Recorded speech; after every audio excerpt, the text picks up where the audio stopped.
Thank you very much. All right, wonderful. And I'm going to admit everyone now.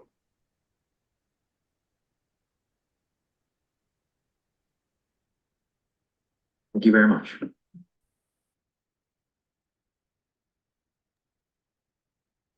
Good evening, everyone. My name is Jean-Pierre Brutus. I am a senior counsel at the New Jersey Institute for Social Justice. I lead the Institute's reparations work, and I am the convener of the New Jersey Reparations Council. Welcome to all of you to the fourth public session of the council, hosted by the Health Equity Committee. Thank you for joining us.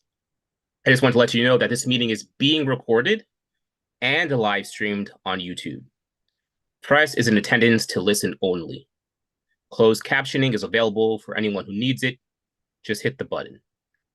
In the first part of this session, the committee will discuss their work on the Health Equity Committee, and the second portion of this session will be the public comment portion. This is the fourth of 9 public sessions of the council. The fifth session will be hosted by the Public Safety and Justice Committee on April 17th. Be on the lookout for a flyer for that in the next few weeks. You can go to njreparationscouncil.org. Once again, I'll repeat that, njreparationscouncil.org to view previous public sessions.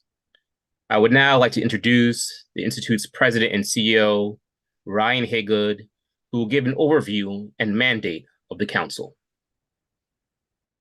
Thank you so much, Jean-Pierre, for the introduction. I want to thank you all for joining us tonight, as Jean-Pierre mentioned, for the fourth public session of the first of its kind New Jersey Reparations Council, tonight's discussion led by our Health Equity Committee. And I want to thank our partners, Dr. Rich Besser and Maisha Simmons from the Robert Wood Johnson Foundation for making this work possible. You'll hear shortly from Maisha. We often confront and answer the question, why convene the New Jersey Reparations Council? And the answer is that although slavery shaped every aspect of New Jersey, too many people believe that it never happened here and that racial inequality is not a New Jersey issue. But as you'll hear more about tonight, New Jersey's original sin of slavery and its lasting stain tell a very different story. Co-chaired by Tajania Henderson and Khalil Gibran Muhammad and comprised of local, state, and national experts, the New Jersey Reparations Council is finally confronting and working to repair the enduring harm New Jersey's original sin of slavery and its enduring impact on the contemporary life of Black people in our state. And because these inequalities have been reinforced by generations of policy design, not individual behaviors, they must be repaired by design too. The council will not only propose bold strategic policies to repair the enduring harm to Black people from slavery, but it will also answer this foundational question. And that is, what kind of reparative system does New Jersey need to build and invest in for Black people here to finally be free, to thrive, to win?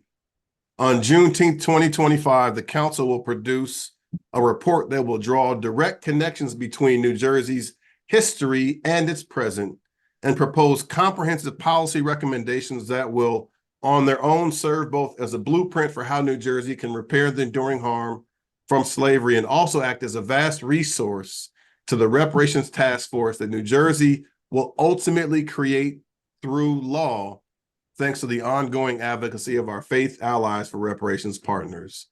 As we look ahead to the council's work, we know that it is both at once thrilling and daunting. But we also know that the only way forward to building a new New Jersey is through. For we're all convinced that every movement for racial justice requires fierce and independent advocates to lift their voices when others won't. We're also convinced that the New Jersey Reparations Council, building on a decades-long fight in this state, will help move the issue of reparations from unsafe, unpalatable, and impossible to inevitable and conventional wisdom. And we thank you all for joining with us tonight, standing with us to make that new New Jersey a reality. I'm now pleased to pass the mic to our partner, Maisha Simmons, and I say welcome to you, Maisha. Well, I am not Maisha Simmons, but I'm going to step in Maisha's place and offer a welcome. I'm Rich Besser, and I'm the president and CEO of the Robert Wood Johnson Foundation, and I'm also proud to be a member of the committee and to welcome you here this evening. I'm honored to lead the Robert Wood Johnson Foundation as we work in collaboration with people and communities towards a vision of achieving health equity in our home state of New Jersey. We all deserve to live in a country where everyone has an opportunity to live their healthiest life possible. But there are barriers that prevent many from achieving that reality.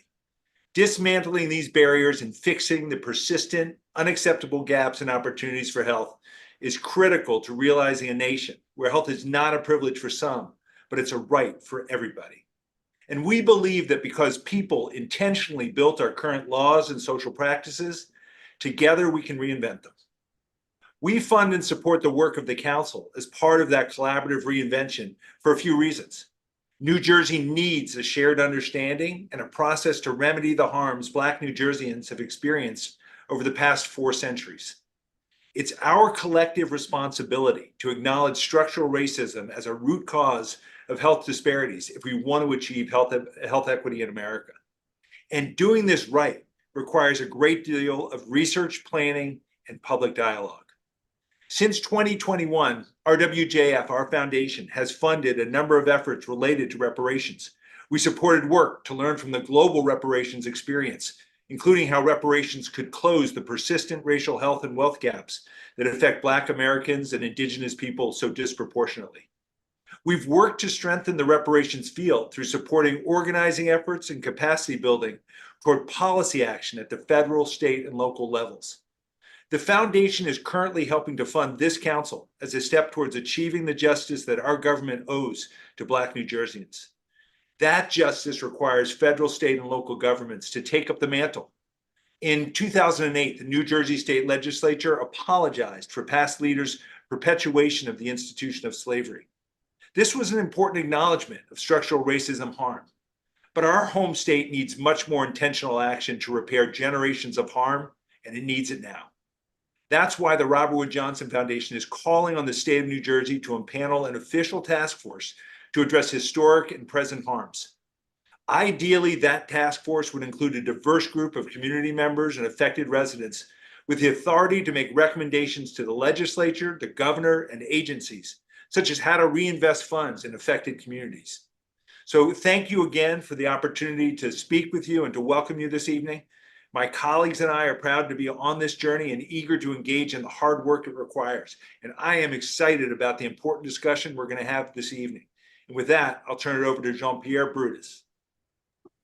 Thanks so much, Dr. Besser, and thank you to the Robert Wood Johnson Foundation for all your support for helping to make this council possible. And now I'd like to introduce one of the 2 co-chairs of the council, Dean Tajania Henderson.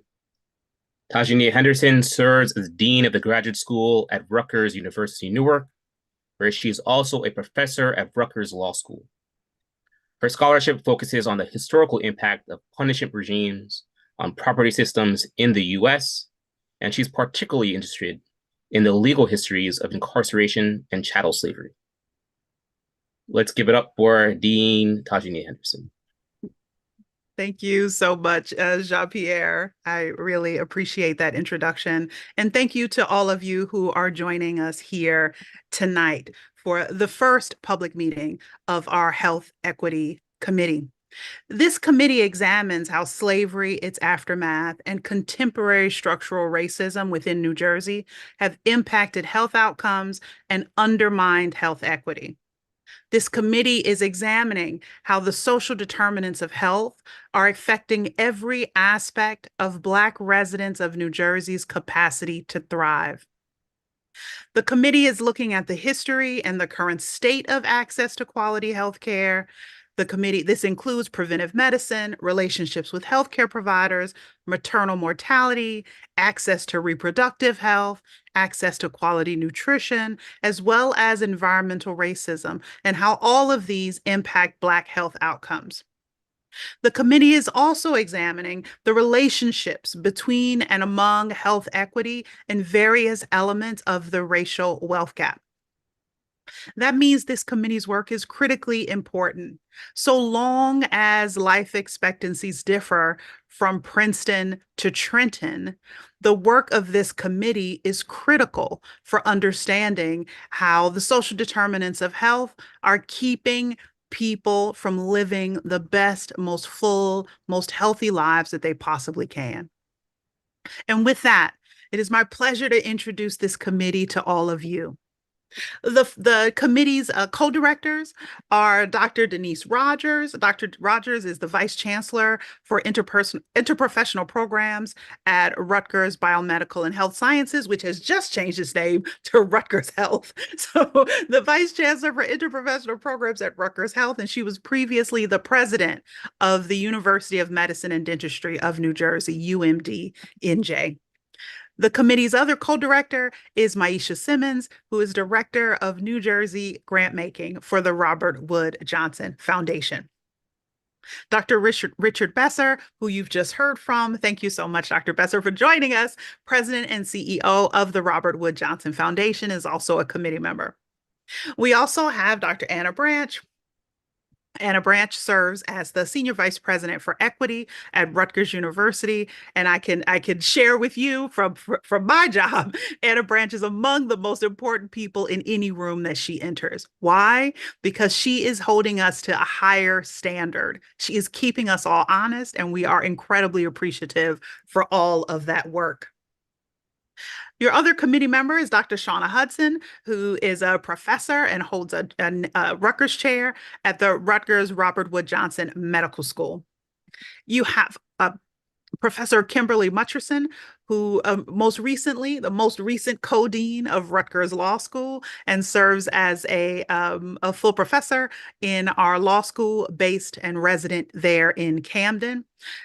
Former Dean Mutcherson is a health equity expert and has published extensively on assisted reproduction, reproductive health, disability, and medical decision-making in her scholarship. Our other committee members include Dr. Chris Purnell, who is the founder of the Esther Group and also previously served as a health equity officer at University Hospital right here in Newark. And last but certainly not least is Marcus Sibley, an environmental and social justice advocate, as well as a speaker and a poet who works on justice, environmental racism, and climate justice. Sorry, to be more specific. Thank you, Marcus. I know that you are eager to hear from all of them, and you will. First up, though, the committee has decided to share with you a video produced by our partners at the Robert Wood Johnson Foundation on how health equity is a critical issue for our time and why this is an issue specifically for New Jersey.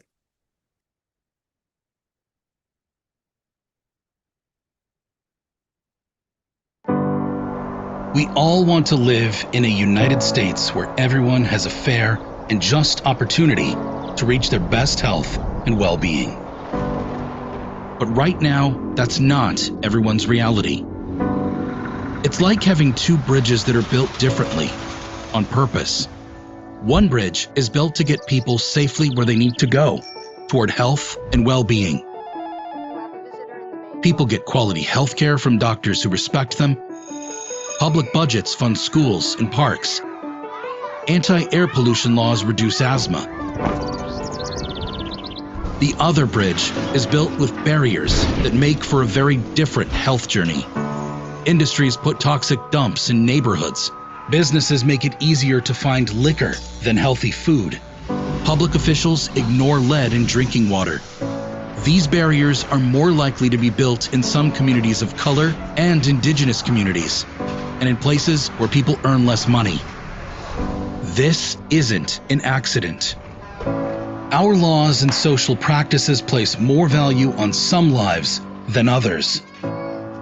Sometimes this is based on class. More often, it's based on race. And that's structural racism.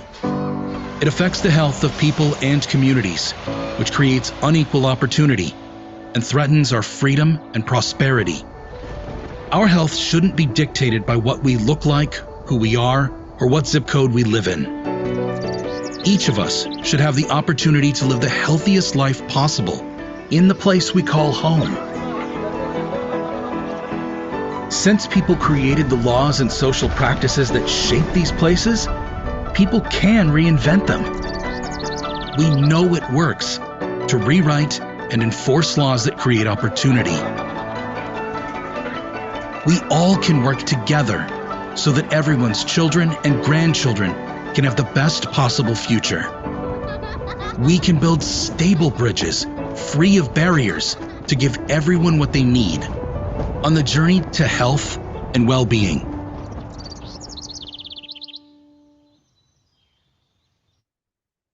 Wonderful. Thank you so much. It is my pleasure to introduce the first of our committee members who will be speaking today, Anna Branch, please. Thank you, Tanja. Good evening, everyone. The Robert Wood Johnson Foundation defines health equity as increasing opportunities for everyone to live the healthiest life possible, no matter who we are, where we live, or how much money we make. In tonight's discussion, we will focus on how racism, the legacy of slavery, and generations of policy barriers have been an obstacle to health equity for Black people. It is impossible to understand the persistence of undesirable Black health outcomes from birth to death without interrogating the role that American racism has played in defining the Black body as less than human, literal property. This legacy of structural dehumanization, the designation of slaves as 3/5 of a person, created psychological separation that made it easier to subject them to the brutally inhumane, legally sanctioned treatment that the economic system of slavery required. For Black women, the indignity of enslavement was compounded by exploitation and rape. Historian Adrian Davis reminds us that several legal rules harness Black reproductive capacity for market purposes, extracting from it profits one might expect from a factory or livestock. The importance of Black women's productive and reproductive roles pose challenges for slave owners, legal scholar Dorothy Roberts argues in Killing the Black Body. On the one hand, the slaveholder aimed to maximize his immediate profits by extracting as much work as possible from his female slaves, while at the same time protecting his long-term investment in the birth of a healthy child. These were incompatible goals. Pregnancy and infant care diminished time in the field or plantation house, yet overwork hindered the chances of delivering a strong future workforce. While slavery was an economic system that enriched America, its formal devaluation of Black life enabled the advancement of modern medicine by legitimating the callous and indiscriminate use of the Black body. Many of the life-giving medical practices that we depend on today, such as surgical and gynecological practices, were developed through routine, violent medical treatment and experimentation on enslaved Black bodies. Medical schools relied on enslaved Black bodies as anatomical material and recruited students in Southern states by advertising its abundance. This was not an aberration, but a widespread practice. American medical education relied on the theft, dissection, and display of bodies, many of whom were Black. The ultimate end of slavery, however, did not end this abhorrent practice. To ensure a steady supply, some medical schools employed people called resurrectionists to steal freshly buried Black bodies to use for dissection. This practice continued into the 20th century. The devaluation of Black bodies was not limited to the desecration and death post-emancipation.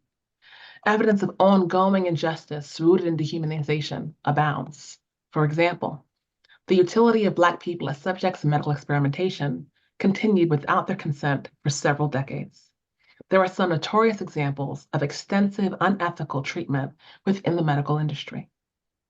Beginning in 1932, the United States Public Health Service recruited 662 poor rural Black sharecroppers in Macon County, Alabama, for the benefit of exploring the untreated course of syphilis, which at that time was referred to as bad blood.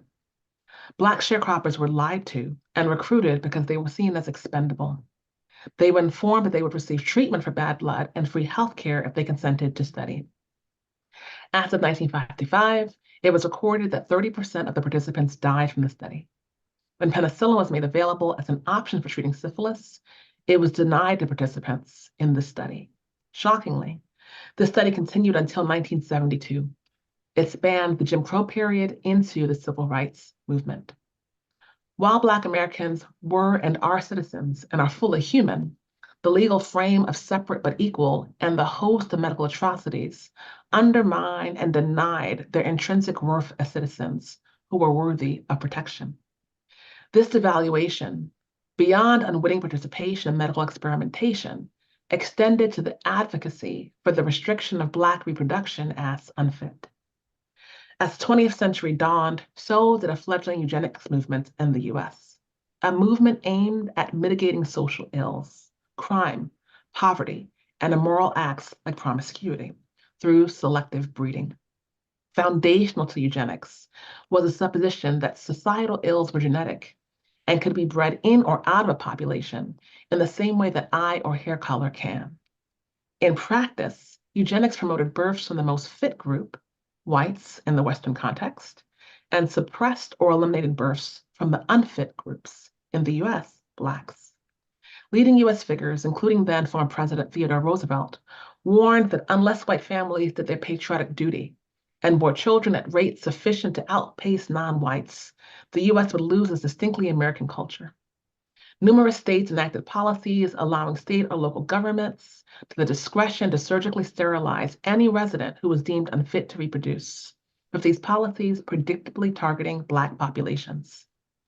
The Supreme Court upheld the constitutionality of these policies in the 1927 Buck versus Bell decision. Thus, Black bodies, current and future, were now at the mercy of local and state officials. There were many reasons given for sterilizations, including population control, as connected to stereotypes of Black motherhood, US welfare discourse, as well as practice for medical students at local universities. US doctors routinely refused to deliver the babies of Black women and Medicaid recipients who had already borne 2 or more children unless they consented to sterilization. Whereas under concurrent practice, white and middle-class mothers who had not had enough children by a given age were refused sterilization.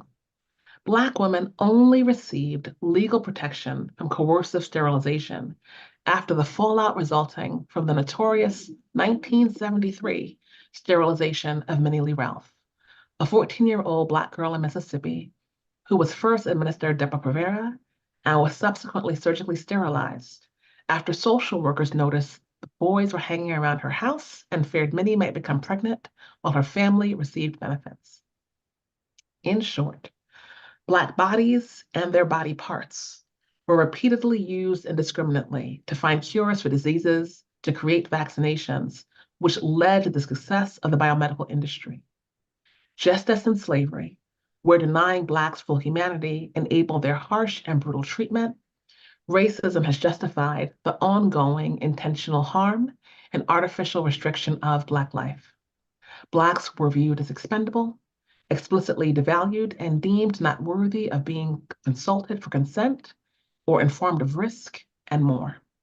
While value and disdain are subjective, the treatment of Black patients is an objective indicator of the value placed on Black life. Doctors and related professionals reflect the society in which they live. And despite the oath to not do harm, they did so intentionally and lied about it. As a result, deep suspicion still characterizes the engagement of Blacks with the medical establishment today. We must contend with the long-term consequences of slavery in shaping disparate health outcomes. To go forward, we must account for and repair the harms of the past. To remedy the legacy of racism in shaping health outcomes, a reparative framework requires expansive and systemic considerations. Universal healthcare, for example, a hallmark of other advanced post-industrial nations, has faced stiff opposition in the United States due largely to opposition over who is presumed will benefit. The fight for reparations rests on structural and historical factors that undergird racial health disparities, challenging the hyper-individual focus on health and calling for a racially specific, comprehensive reparative frame. Thank you so much, Anna. That was really powerful. And I want to just elevate one small thing that you said, but which I think will take us into our next speaker and the next clip we'll show. And that is the treatment of Black patients is representative of the value of Black life. We already know that up until maybe 7 or 8 years ago, there were large swaths of medical students currently in the US who believed outdated 19th century slavery related, Jim Crow related beliefs about Black people and Black bodies, including the racist beliefs that were used by slave owners to justify the torturous treatment of Black bodies under slavery. Just one example of that is the false belief, the lie that Black skin is thicker than white skin. This belief, this racist belief that comes out of slavery and comes out of these unhuman beliefs about Black people was still cited, I think, by 40% of the respondents of a survey for medical students that was taken in 2016. That is not that long ago. And for 40% of your medical students in the country, 40% of your survey respondents to have this belief, that means that if that's representative of the population of medical students and medical education, that many of our providers share that belief as well. 40%. And this is particularly troubling given what we're about to see. Our colleagues are about to share another video clip from the film Being Serena about Serena Williams. This clip particularly is relevant to our conversation about health outcomes and particularly the treatment of Black patients in healthcare environments.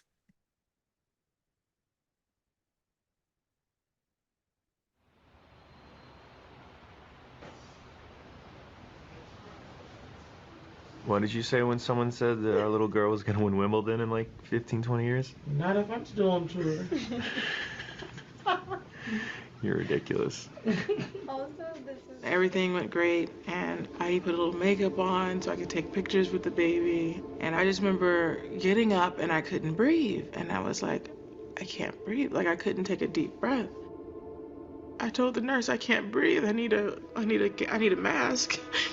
So I put the oxygen mask on, and I started coughing because I couldn't breathe. It hurt so bad. It hurt so bad. And then my stitches broke. And I remember I was in the bathroom with my mom, and I was just crying and crying, and she was crying. She was like, you just gotta breathe. And I was like, I can't breathe. And it was just really hard.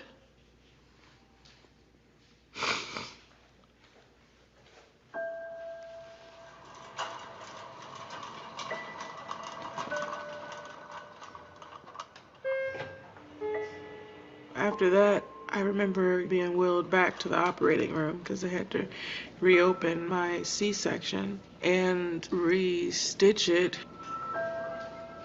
And then they had to check for, blood clots and everything. So they were doing all these different tests and everything was negative. I'm like, listen, I need you to run a CAT scan with dye because I have a pulmonary embolism in my lungs. I know it. I've had this before. I know my body. She was undoubtedly battling for her life, and I was terrified that she might die. But I was grateful that she had the wherewithal to speak up because she knew her body better than any of us.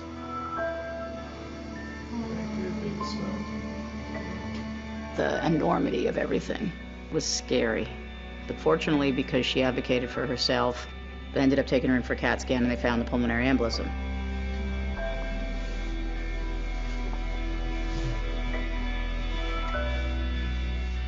Every day I was in the operating room for something different. It was one thing after another, and eventually I got another blood clot in my leg.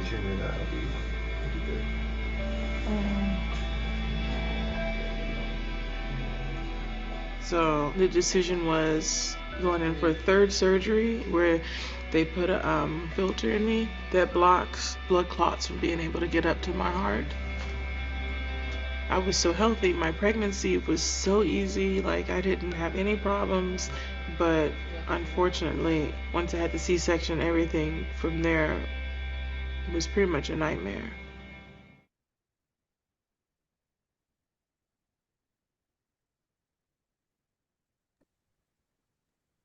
And now we'll hear from our colleague, Kim Murchison. Thank you so much, Tajania. Good evening to everybody. Thank you all so much for being here with us tonight.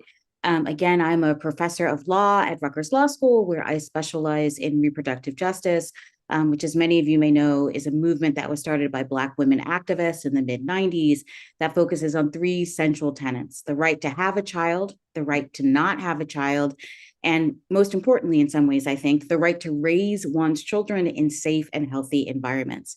So while I'm going to spend the next few minutes focused on maternal and infant health, I want to be clear that it is the full spectrum of reproductive lives that I care about and that I know all of you care about as well.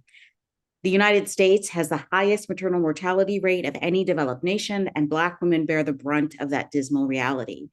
Now, that should not be the case, obviously, and though the raw numbers are relatively low, each pregnant woman and each infant who dies a preventable death during pregnancy or soon after birth impacts a cascade of others: friends, families, communities, co-workers, and healthcare providers. Placing these disparities in context requires mining the past to understand how we find ourselves in this place of so much devastating and unnecessary loss. As Dr. Branch already told us this evening, the foundation for disregard of the lives of Black babies and their mothers began in the early days of slavery in New Jersey and in what would become the United States. At a time when the bodies of Black people were marketable commodities, maternity care for pregnant enslaved women and care for the babies they bore did not match the reverence with which pregnancy, childbirth, and infancy deserved to be treated by everyone. Enslaved women had children early and were allowed only short intervals between births. The combination of frequent childbirth and overwork inevitably had a detrimental impact on the health of these women and contributed to high levels of maternal and infant mortality. Post-slavery, pervasive racism continued to have a deleterious impact on the health of Black communities, particularly, but certainly not only, on Black women. And the RJ, the reproductive justice implications of slavery and systemic racism, certainly persist. This country has a long history of forced and coerced sterilizations, inadequate access to preventative health care, neighborhood segregation leading to persistently racially segregated public schools that are also unequally founded, discrimination in hiring, and environmental contamination of poor neighborhoods, which have all contributed to a lack of reproductive justice in this country. We well know that access to healthcare is only one part of what makes for a healthy population, and New Jersey is an example of how a state that prides itself on its diversity can also be a state that does far too little to ensure that all of its citizens have the resources needed to lead full and healthy lives. Rates of maternal and infant death in New Jersey show marked racial disparities that have remained consistent. New Jersey right now ranks 27 among the states for maternal mortality, which is actually an improvement, as we were 29 not so long ago. And unfortunately, the maternal mortality rate for Black women in New Jersey is somewhere around 7 times the rate of death for white women in this state. Frustratingly, the New Jersey Maternal Mortality Report, which focused on maternal deaths in the state between 2016 to 2018, found that, quote, more than 90% of pregnancy-related deaths were preventable, end quote. The state ranks 4th for infant mortality, but the racial disparity remains troubling. These data reveal several devastating realities, but also point to a way forward that could save the lives of hundreds of mothers and their babies in New Jersey, especially Black mothers and babies who die, as we said, at disproportionate rates. New Jersey's data denotes a need for significant action.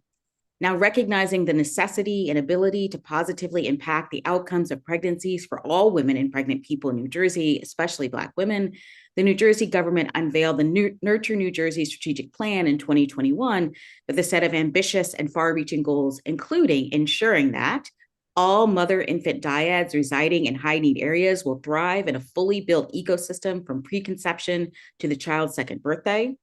Disparities in maternal and infant outcomes will be eliminated. Maternal mortality will be sustainably reduced by 50% over 5 years.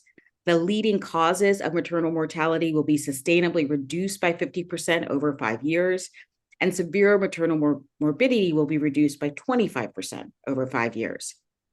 These are deeply ambitious goals, and the plan recognizes, as it must, that healthy pregnancies begin long before a woman becomes pregnant, and that disparities in health outcomes result from racism and systemic inequality, not from race. This last distinction is crucial because it avoids the trap of identifying unhealthy behavior or genetic makeup as the primary or only drivers of disparity. And it helps us understand why the rate of Black maternal mortality remains disparately high, even for women like Serena Williams, as we saw in the video, who have access to the best medical care in the world. Tackling rates of maternal and infant death in Black communities in New Jersey demands a multi-pronged approach built on a foundation of recognizing, calling out, and seeking to eliminate the ever-present impact of racism across many domains, including, but not only, in healthcare. And the good news is that improving these metrics for Black folks will also accrue to the benefit of all other pregnant and parenting folks in New Jersey. It's heartening that maternal and infant health is an area where New Jersey has already begun the tough work of naming a problem and creating a comprehensive plan to address that problem. The challenge, as always, is in sustaining the enthusiasm for that work over the course of years, providing sufficient resources, financial and otherwise, to implement the many prongs of the plan, ensuring that impacted communities are always centered in the search for workable solutions, insisting on accountability and transparency from those charged with implementation, and maintaining progress when and where it is made.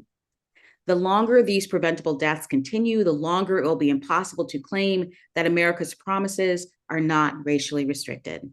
It is only by cutting off the long tail of the consequences from this nation's unique history of chattel slavery that we can make pervasive and sustained progress. Thank you again. Thank you so much. I want to remind people of that statistic, that quite troubling statistic that you shared with us just now. A Black mother in New Jersey is 7 times more likely than a white mother to die from maternity complications. Black babies in New Jersey are 3 times more likely than white babies to die before their first birthday. These statistics demonstrate that this is not about personal character or personal behavior. This is about structures and how those structures are set up for folks to fail. We are going to be transitioning to our colleague Chris Purnell Dr. Chris Purnell in a second, but first, another clip to talk specifically about how reparations and the work of councils like this one might help to close the racial health gaps in this country.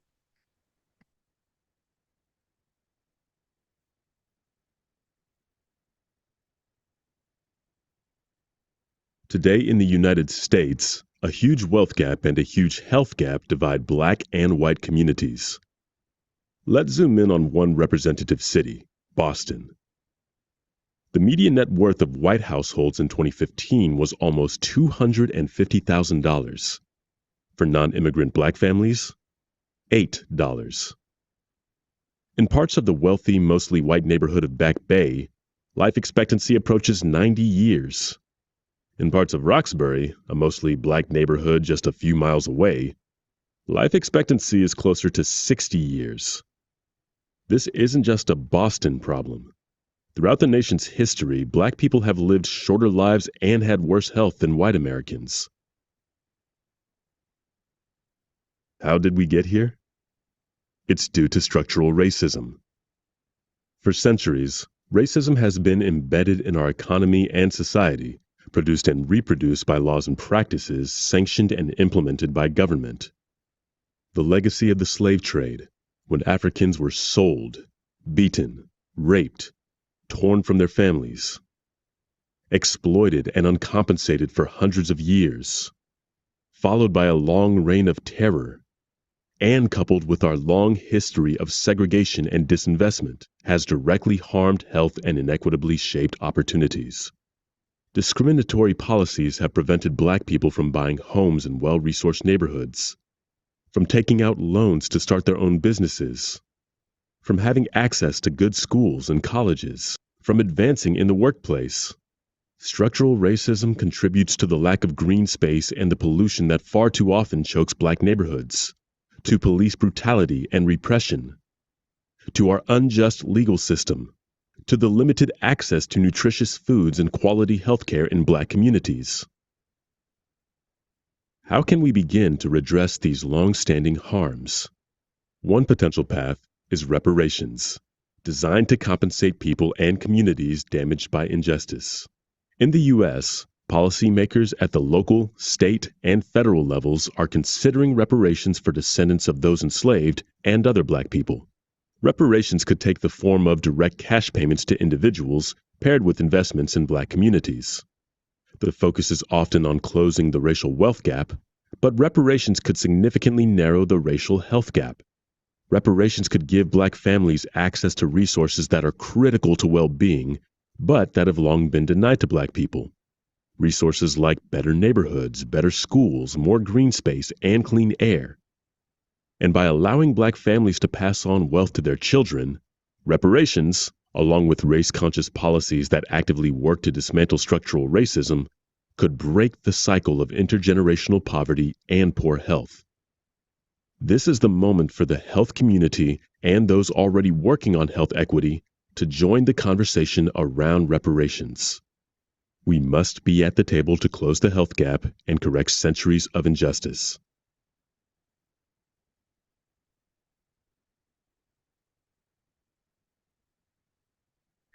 Good evening. Now that we've seen that poignant video on the impacts of chattel slavery and racism, structural and systemic, on Black life, Black bodies, and Black health, and how that data is borne out, in particular in Boston, we think it's very important for us to center the conversation on data specific to New Jersey.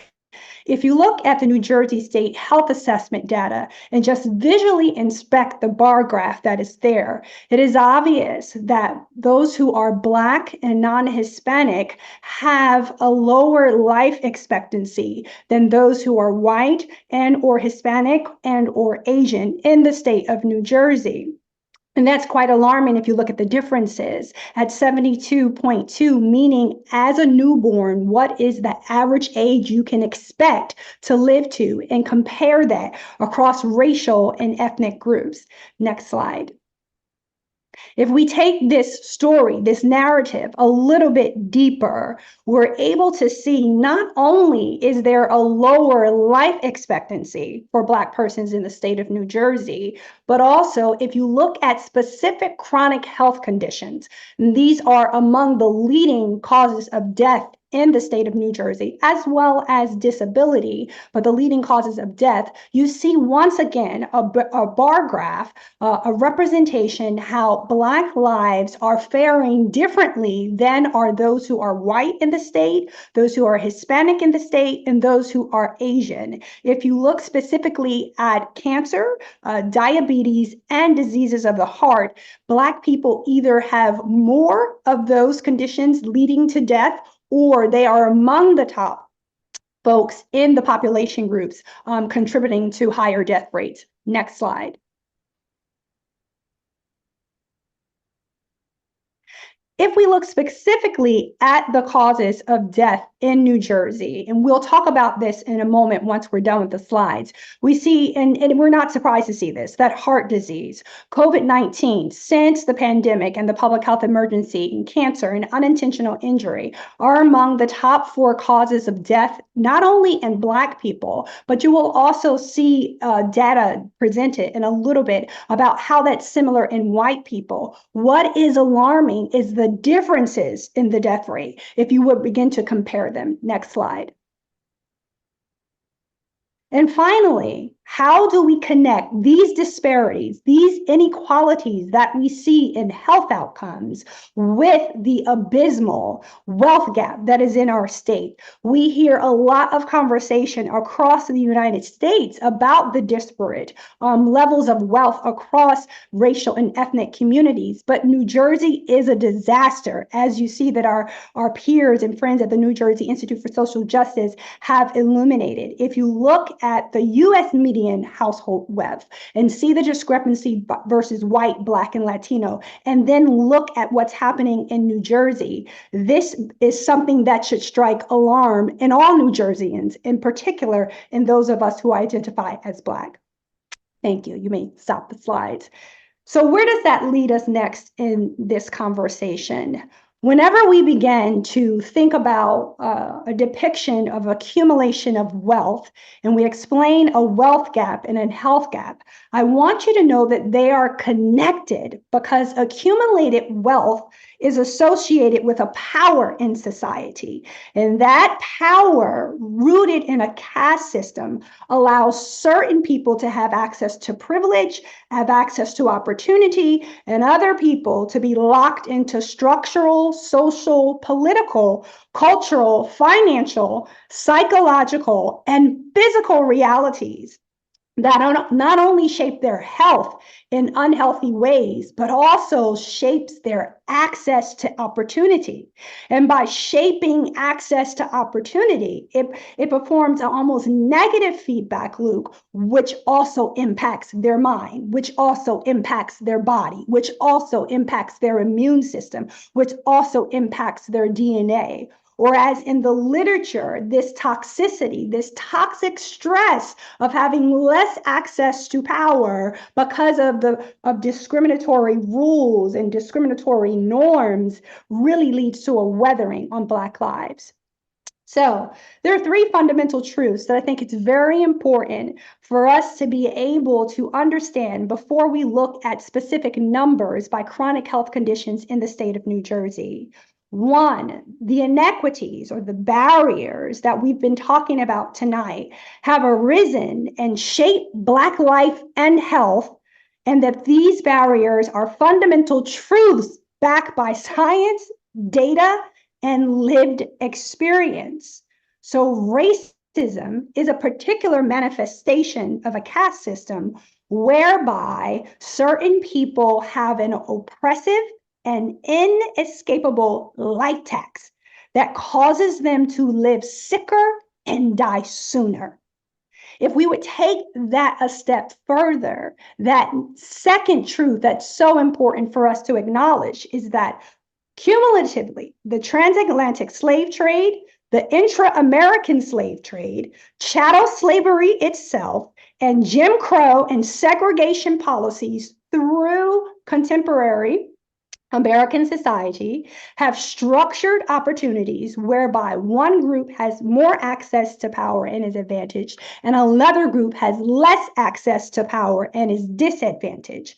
That truth alone impacts not only how a person lives or how a person ages, but it impacts how a society structures access to health promoting opportunities.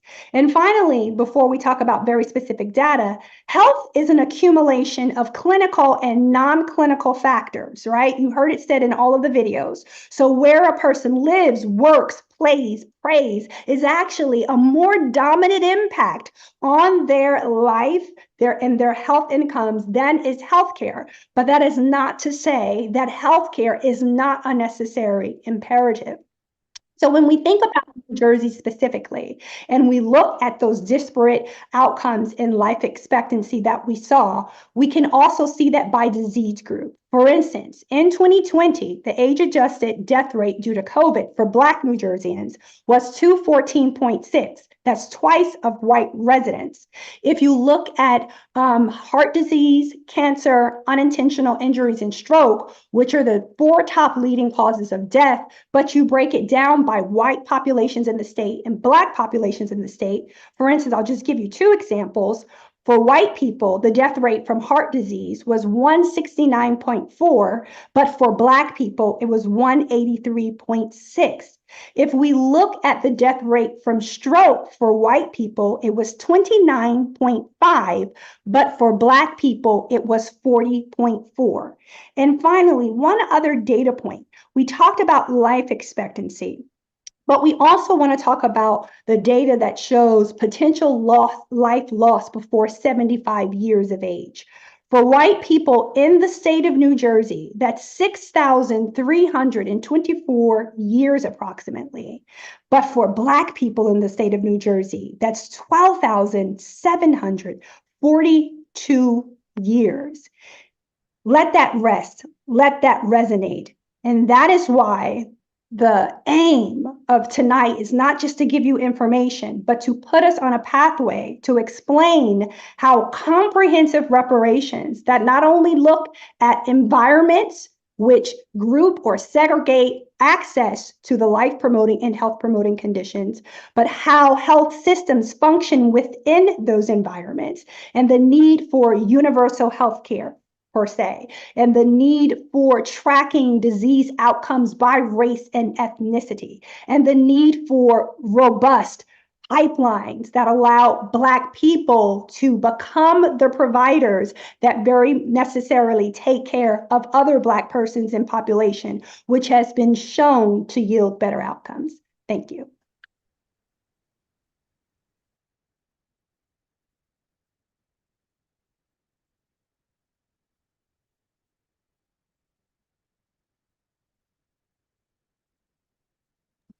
My apologies.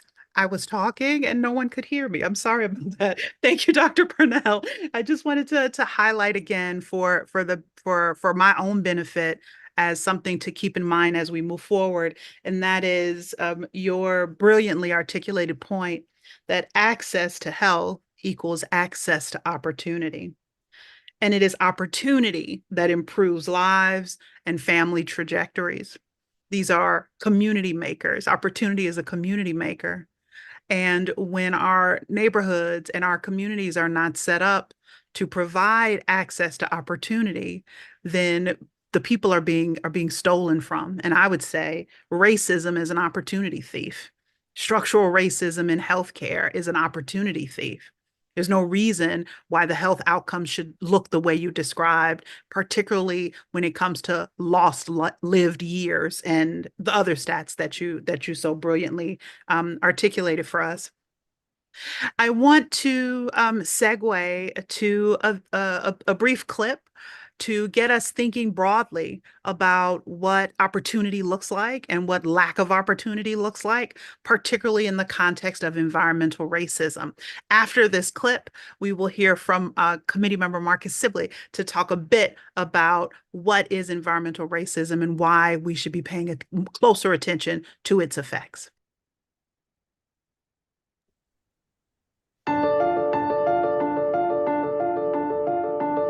When we think of racial injustice, we think police brutality or the criminal justice system. But what about our air and water? Environmental racism.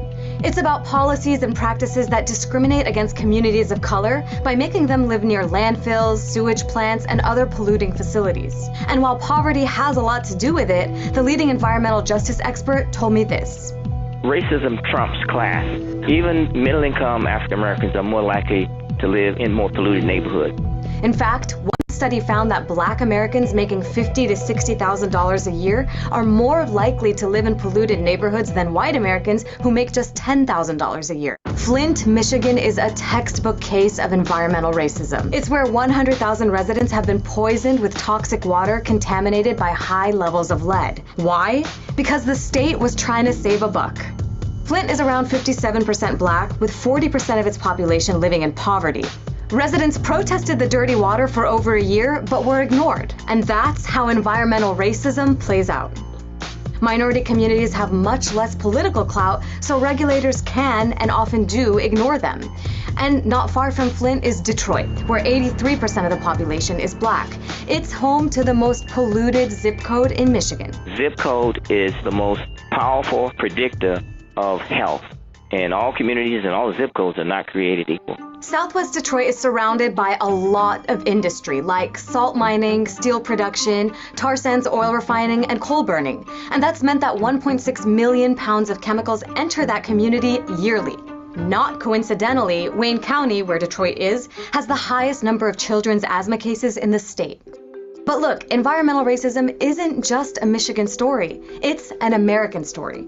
Take, for example, Louisiana's Cancer Alley, an 85-mile stretch along the Mississippi River. It's known for its over 200 petrochemical plants and a high rate of cancer, mainly among Black residents. So, is there anyone protecting folks from environmental racism? Well, there's supposed to be. The Environmental Protection Agency has a special department called the Office of Civil Rights, but in its 22-year history, the office has never formally found a single case of discrimination. In fact, more than 90% of communities that make complaints find them rejected or dismissed. On top of that, The Guardian newspaper recently revealed that U.S. authorities across the country are deliberately distorting water tests in cities like Detroit and Philadelphia to minimize the reported amount of lead in the water. Environmental racism, while not always the most visible form, is also widespread. So, when is enough enough?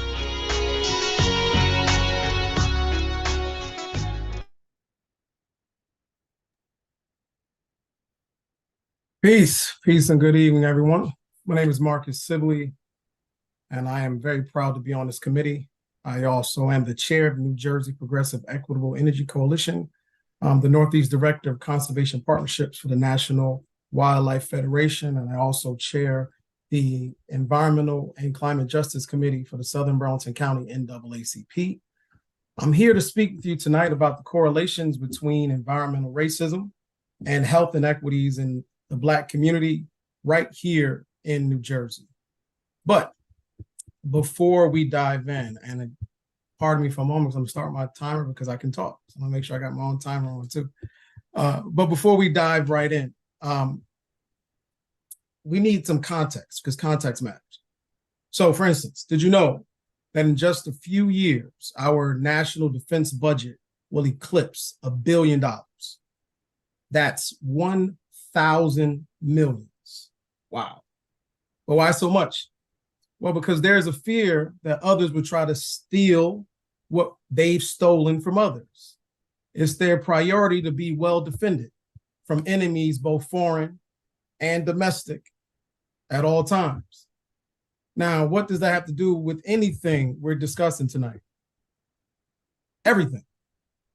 Who has historically been made the enemy in the country, but also more specifically in the state of New Jersey? Black people. And that's not an opinion. Each committee public session that you'll see will make that very, very clear. Because there's a paranoia when you've wronged people, as you fear the inevitability of revolution and retaliation. And what's the easiest way to ensure that your enemy is never strong enough to defeat you? You keep them weak. You impact their health. So yes, there is absolutely a correlation between environmental racism and health inequities. Environmental racism is the icing on the cumulative exploitative cake that's historically been reserved for Black people. Hence, yet another case for reparations. So let's focus a moment on that term cumulative, because in 2020, New Jersey Governor Phil Murphy signed a nation-leading environmental justice law, also known as the Cumulative Impacts Law. For years, activists fought tirelessly to make it clear that our overburdened communities simply couldn't afford another or any more pollution added to the numerous existing facilities plaguing these communities. So what does that sound like? Sounds like environmental justice is a lot like reparations. But let me continue. Fortunately, the efforts paid off and the bill was signed into law in 2020 and the rules were adopted in 2023. This was essential. This was essential legislation because for the first time, there had been an acknowledgement that our community had been targeted when decisions were made regarding the placement of polluting facilities, that a calculation was made when the health implications for Black people being exposed to high concentrations of toxins in the air, water, soil, and a whole host of other issues were worth it. So let me say that again. There's a calculation that is made within environmental racism that says Black people being hurt, whether it's physically or mentally or spiritually, is okay because Black people can handle it, as was already spoken about by some previous colleagues. That's a problem. So I'm going to read a quick excerpt from the New Jersey Department of Environmental Protection website. It reads, historically, New Jersey's low-income communities and communities of color have been subject to a disproportionately high number of environmental and public health stressors, including pollution from numerous industrial, commercial, and governmental facilities located in those communities, and as a result, suffer from increased adverse health effects, including, but not limited to, asthma, cancer, elevated blood lead levels, cardiovascular disease, and developmental disorders. So that's right from the NJDEP website. See, we have an overabundance of strategically planned and placed environmental stressors, and then we're systemically restricted for resources and services essential to the coexisting with and combating said stressors. Now, I won't go into details because we do have an environmental justice committee on our council and they will be presenting as well. But really quickly, I just want to go over what this all means. Air quality, as was already spoken about, is a tremendous contributor to health implications. No matter what your walk of life is, you have to breathe every day. So when you have certain communities targeted and they're putting more and more facilities in those communities, that means those communities have to deal with stressors in addition to the other racial and segregation issues that are happening in New Jersey. Just the fact of breathing becomes a problem. So when we look at Newark and we look at Camden, we look at Rahway, when we have incinerators, and we also look at Newark, and we have many other metal refining facilities, and we have every day, it seems like new facilities are coming in to try to pollute those communities. That's why that cumulative impact law is important, because it's saying we're going to weigh what's already here. And if this is going to add to the loading, the toxic loading in this community, then we have the right and we have the ability to say no. So the cumulative impacts law was a great step in that the direction to start correcting the historic wrongs that happen to Black people. But there's so many more. We have so much building happening in our urban environments, predominantly our Black communities, where those porous materials are causing flooding issues. So we have a lot of flooding in our communities. We have, because of those same materials, we have heat island effects, which is increasing the temperature. That's also leading to increased health implications. There are many, many things involving environmental racism that are targeted. So when we speak about this correlation, this isn't a mistake. This was intentional. So for anything intentional, as Ryan said, there has to be intentional steps to correct this issue. So we have to fight every day to make sure that the attacks against our physical health, our mental health, and our spiritual well-being is still intact. This is why we fight for reparations in New Jersey. And this is why environmental racism has to end if we're going to address this as a team and collectively. Thank you so much. Thank you so much, Marcus. I really appreciate you talking about harm and different types of harm and how important it is to think broadly about harm when we are having a conversation about reparations and about Black life in New Jersey. That discussion of that broadening of the discussion about harm, I think, is a perfect segue for our next video clip, which will introduce some research about the psychological impacts of slavery on Black people who were survivors of the slave trade and of chattel slavery here in the U.S. And we'll play that now.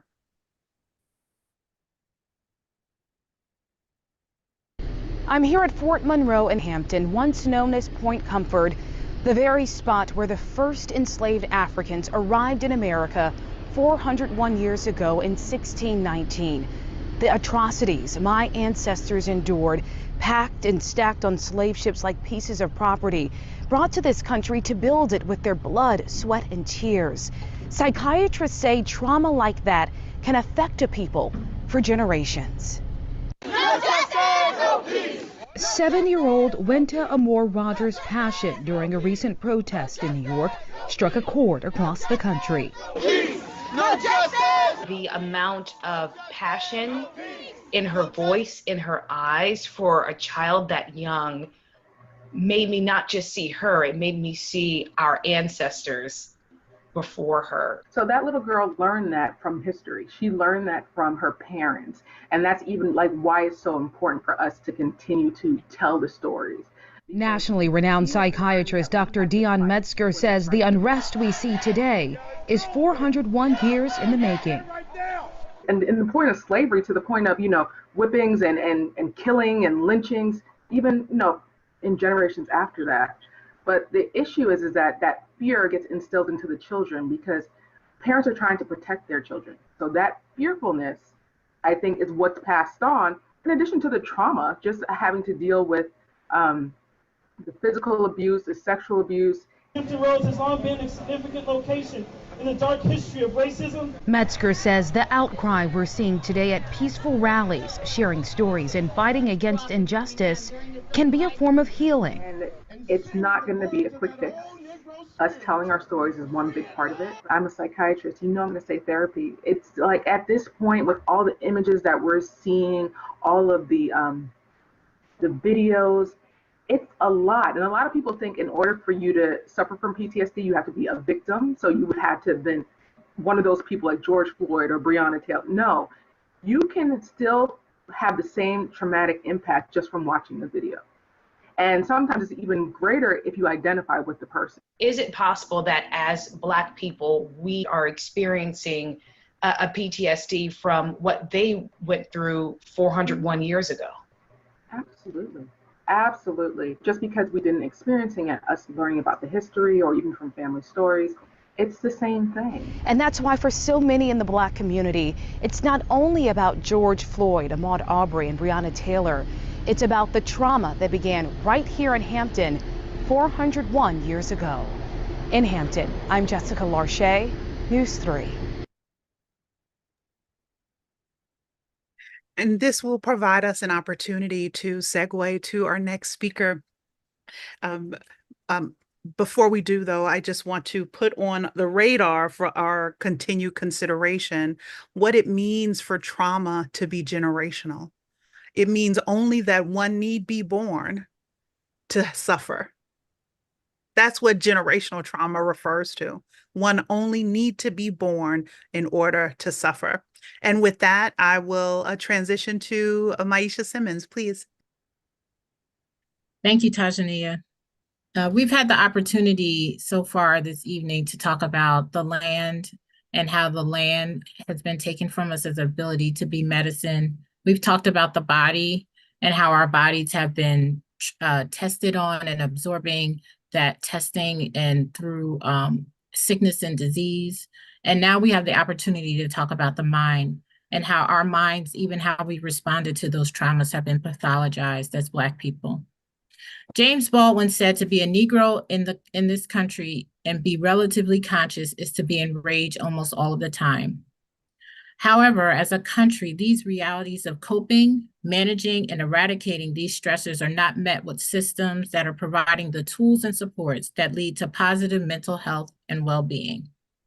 Mental health inequities began during the times of colonialism and slavery, when the myths of racism were being integrated into the developing field of psychiatry and psychology, and the policing and containment of Black bodies and minds. Dr. Benjamin Rush, the 18th century doctor who's often called the father of American psychiatry, held the racist belief that Black skin was a result of a mild form of leprosy.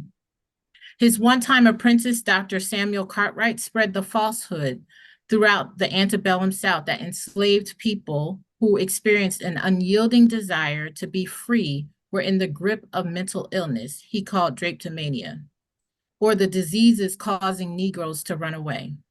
There are decades of evidence of pathologizing the behavior of Black people in the US, even in our liberation. Historically, psychology has accepted whiteness as a standard or a norm and presented other modes of being as marginal, unnatural, in some way straying from the norm. This was such a pervasive practice that in 2021, the American Psychological Association issued an apology to communities of color in their role in perpetuating structural racism by being complicit and contributing to systemic inequities that hurt many through racism, racial discrimination, and denigration of people of color, thereby falling short on its mission to benefit society and improve lives. Apologies are not the fullest form of reparations, and the system must inform these actions have consequences. To live under the conditions of perpetual interpersonal and systemic racism from the inception of the United States is to be in a perpetual state of trauma and toxic stress. Stress is a natural response in the body, but it's what our bodies need to understand when there's danger present. But there are unhealthy forms of stress that manifest itself in many ways. This stress is described as a prolonged activation of the stress response systems in the body in the absence of protective relationships and factors. When toxic stress response occurs continually or is triggered by multiple sources, like was discussed in the video, it can have a cumulative toll on an individual's physical and mental health for a lifetime. There are a variety of schools of thought that are associated with this stress response. One is post-traumatic slave syndrome by Dr. Joy DeGruy. It is a theory that explains that adaptive survival behaviors in African-American communities throughout the United States and the diaspora. It's a condition that exists as a consequence of multi-generational oppression of Africans and their descendants resulting from centuries of chattel slavery. And New Jersey is not immune to the circumstances that create these conditions. When we look at our history, the legal end of slavery in New Jersey was 1866. The first state lunatic asylum at Trenton was founded in 1848 as a direct result of Dorothea Lynn Dix. This was the first institution of its kind in New Jersey and one of the earliest psychiatric hospitals in the United States. Early records indicate that Black people were residents in these asylums in somewhere around the late 1800s, early 1900s. It's confirmed that believing that infections, and this is the treatments that were happening in these asylums, that were key to mental illness, staff removed teeth and various other body parts in a belief that mental structures were infectious, and these so-called treatments might become infected to other hospital patients. In the records of these institutions, while white patients may have received treatments such as the arts and hot baths, Black patients were subjugated to labor like sewing and farming.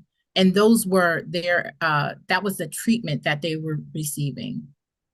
We see today the pathology of Blackness continue with an overdiagnosis of conditions like schizophrenia and bipolar disorders and inadequate and culturally centered care in places for treatment where our communities trust the most. In many ways, the video we watched discussed the impacts and effects of historical trauma and our resistance, rebellion, and reparations as an act to healing that acknowledges our humanity and dignity and repair past and present day harms. Thank you. Thank you so much, Maisha. I am I'm honored to have heard from this committee today. And before we move to our last speaker, who's one of our committee co-chairs, just want to thank them for the schooling that has happened here today. With that, I will transition to Dr. Rogers, one of our committee co-directors, for some closing remarks. Thank you, Tajania. My goal is to try to summarize and reinforce some of what you have heard tonight. There can be no question that the brutal history of slavery and the legacy and continuation of racism and discrimination in New Jersey and the United States contribute to the persistent health disparities we have just discussed. From the moment a Black infant is born in this state, an infant that is often born too early and often too small, to the moment that that grown Black person dies as a not really old person, Black people in New Jersey are significantly more likely to die at every stage of life when compared to their white, Hispanic, and Asian counterparts. As you just heard, the history and continuing existence of racism contribute to the fact that in addition to disparities in infant and maternal mortality, Blacks in New Jersey are more likely to die from 8 of the 10 leading causes of death when compared to their white counterparts. In 1985, the Secretary's Task Force Report on the Health of Black and Other Minorities, also known as the Heckler Report, was released by the federal government during the Reagan administration. This report was the first comprehensive documentation of disparities in health outcomes by race in the United States. It focused on behavioral contributors to excess mortality, and at no point was racism acknowledged as a contributor to the excess deaths documented. The 6 causes of excess deaths identified in the report were cancer, cardiovascular disease and stroke, cirrhosis, diabetes, infant mortality, and homicide and accidents. Today in New Jersey, Blacks are significantly more likely to die from breast, colon, and prostate cancers when compared to whites. Black people are also more likely to die from heart disease, stroke, and diabetes. And despite all of the attention that has been paid to disparities in birth outcomes for decades in New Jersey, Black infants continue to be 2.5 to 3 times more likely to die in the first year of life. It must also be noted that Black men in New Jersey are 20 times more likely to die from homicide than white men in this state. 40 years after the release of the Heckler Report, the disparities identified then continue today. During the intervening 40 years, we've come to understand the impact of what we call social determinants of health on the length and quality of people's lives. Things like education, employment, income, housing, access to adequate and nutritious foods, access to healthy environments and safe communities, and access to healthcare are all major factors in the health and well-being of all people, regardless of race. We know that to be poor in America is very often to be in poor health in America. It goes without saying that experiencing hunger and food insecurity is bad for your health. Being homeless or housing insecure is bad for your health. Clearly, the long legacy of slavery and racism has resulted in the fact that in New Jersey, 1 in 6 Black residents live in poverty compared to 1 in 15 white residents. In 2022, the Black median household income in our state was $65,850 compared to a white median household income of $106,209, which is 1.5 times greater than the Black median income. In New Jersey, 77% of white households own their homes compared to only 41% of Black households. And home ownership is a major contributor to overall wealth. As you saw in the slide earlier, as the New Jersey Institute for Social Justice has pointed out, New Jersey has a racial wealth disaster. The median household wealth for a white family is $322,500, and the median household wealth for a Black family is $17,700, or less than 6% of white wealth. Why is this relevant for this session, you may wonder? Well, studies tell us that the richest American men live 15 years longer than the poorest men, while the richest women live 10 years longer than the poorest women. Wealth significantly impacts health. Let's look for a moment at another social determinant, education. In 2022, 95% of white students in New Jersey graduated from high school compared to only 86% of Black students.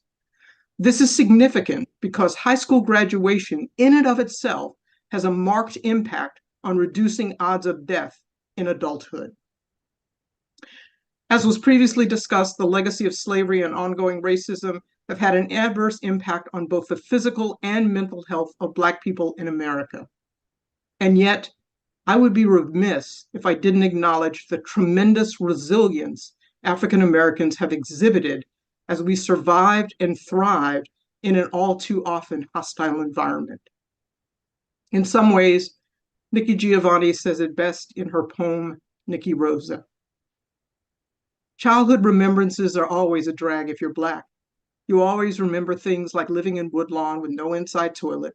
And if you become famous or something, they never talk about how happy you were to have your mother all to yourself and how good the water felt when you got your bath from one of those big tubs that folk in Chicago barbecue in. And somehow when you talk about home, it never gets across how much you understood their feelings as the whole family attended meetings about Hollydale. And even though you remember, your biographers never understand your father's pain as he sells his stock and another dream goes. And though you're poor, it isn't poverty that concerns you. And though they fought a lot, it isn't your father's drinking that makes any difference, but only that everybody is together and you and your sister have happy birthdays and very good Christmases. And I really hope no white person ever has cause to write about me because they never understand Black love is Black wealth. And they'll probably talk about my hard childhood and never understand that all the while I was quite happy. What Nikki Giovanni does in this poem is to remind us of the tremendous resilience that exists in the Black community. She reminds us that despite centuries of trauma, racism, and discrimination, we have continued to survive and in many instances thrive. While Black love is indeed Black wealth, it clearly, however, is not enough. In addition to the financial reparations owed to Black people, we must also find reparative mechanisms to help address the adverse physical and psychological damage done to African Americans that started when the first slave was brought to the United States in 1619 and when the first slave was brought to New Jersey soon thereafter. Thank you. Thank you, Dr. Rogers, and thank you to all of our council committee members for your insights, for your research, and for the ease with which you explain what some would say, many will say, are really complicated ideas and complicated data sets.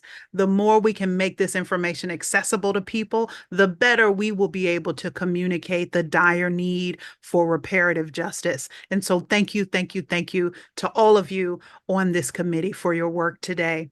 I know I've done this a couple of the sessions that I have facilitated, and I do it again today.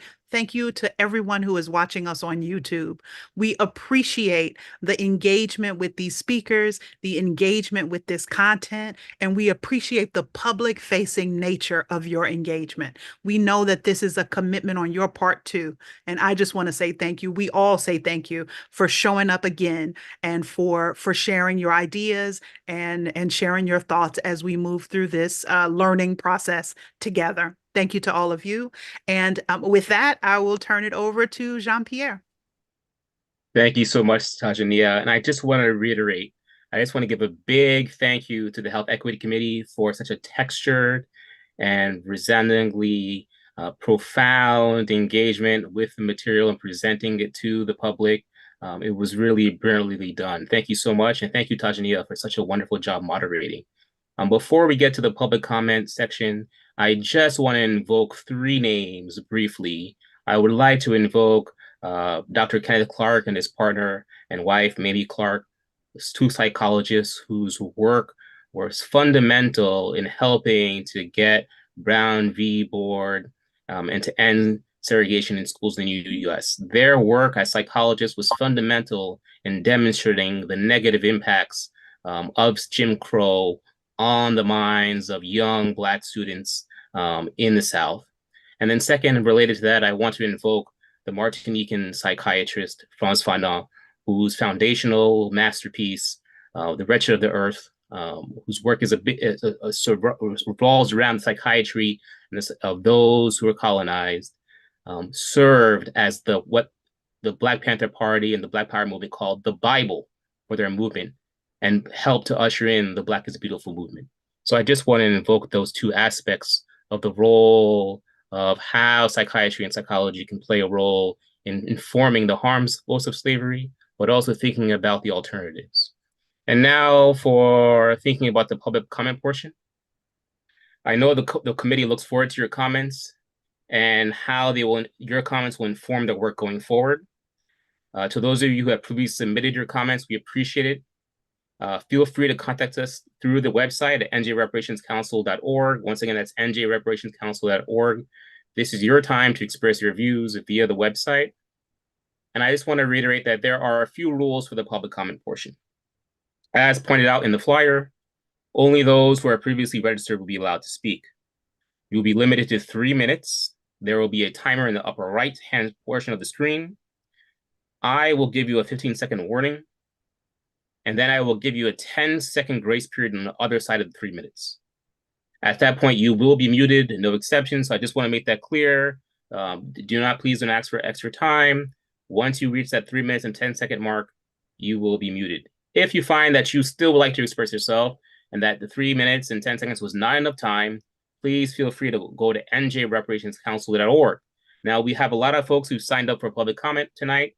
So if we do not get to you, please, once again, go to the website and you can express yourself in audio, video, in prose, in poetry, in music, however you would like to express yourself. We welcome that. And you can go to njreparationscouncil.org to do that. Finally, one more important disclaimer. We will not handle or deal with hate speech, personal attacks, or threats of any kind will not be tolerated, and you will be promptly removed from this meeting. I now want to pass it over on to Denise and Maisha to moderate the public comment portion. Thank you.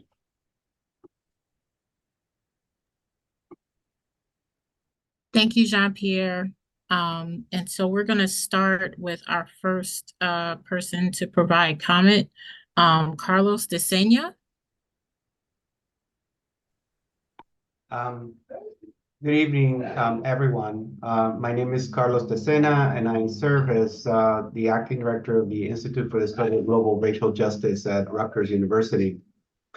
The Institute is a conduit for new knowledge and ideas, providing opportunities for Rutgers faculty and students whose inquiries address racism and social inequality to work collaboratively and effect meaningful action and positive change.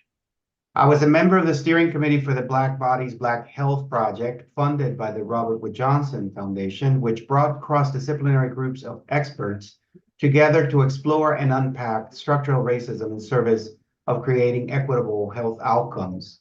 We centered humanistic and social scientific fields to identify strategies needed to disrupt structural racism as a determinant of health and well-being.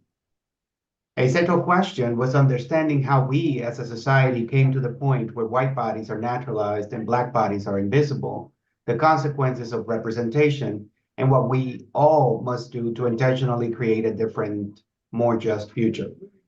As someone trained in cultural analysis and someone with an orientation to the social and behavioral sciences, I was particularly interested not only in the questions of biology, epidemiology, but the mechanisms through which these particular human sciences represent problems, frame problems, and then come up with solutions which are often wrong-headed when it comes to populations that matter to all of us. In short, the cultural imagination of disease signifies Black minority bodies as sites of disorder. The representation of Black bodies as being unwell has consequences for how systems and structures engage and respond to their disease in ways that serve to undermine their well-being.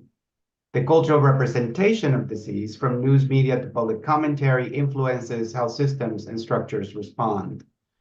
Our work together actually led us to learn a great deal, both local and regional responses to some of these questions, and stage important dialogues across fields that usually do not have opportunities to meet with one another in the same forums.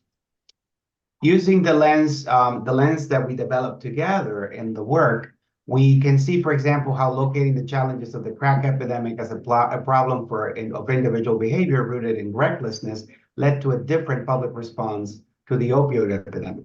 That's just one of many examples where representation in important ways shapes the way we respond, the way we address problems that are fundamentally structural 15 as driven by seconds. fear and recklessness. So thank you for the opportunity to speak to all of you, and thank you for all the comments tonight. I look forward to a continued enrichment through dialogue and learning from other speakers. Thank you. Thank you. Next, we will hear from Lisa Gittens-Williams, who will be followed by Marie Kinsella.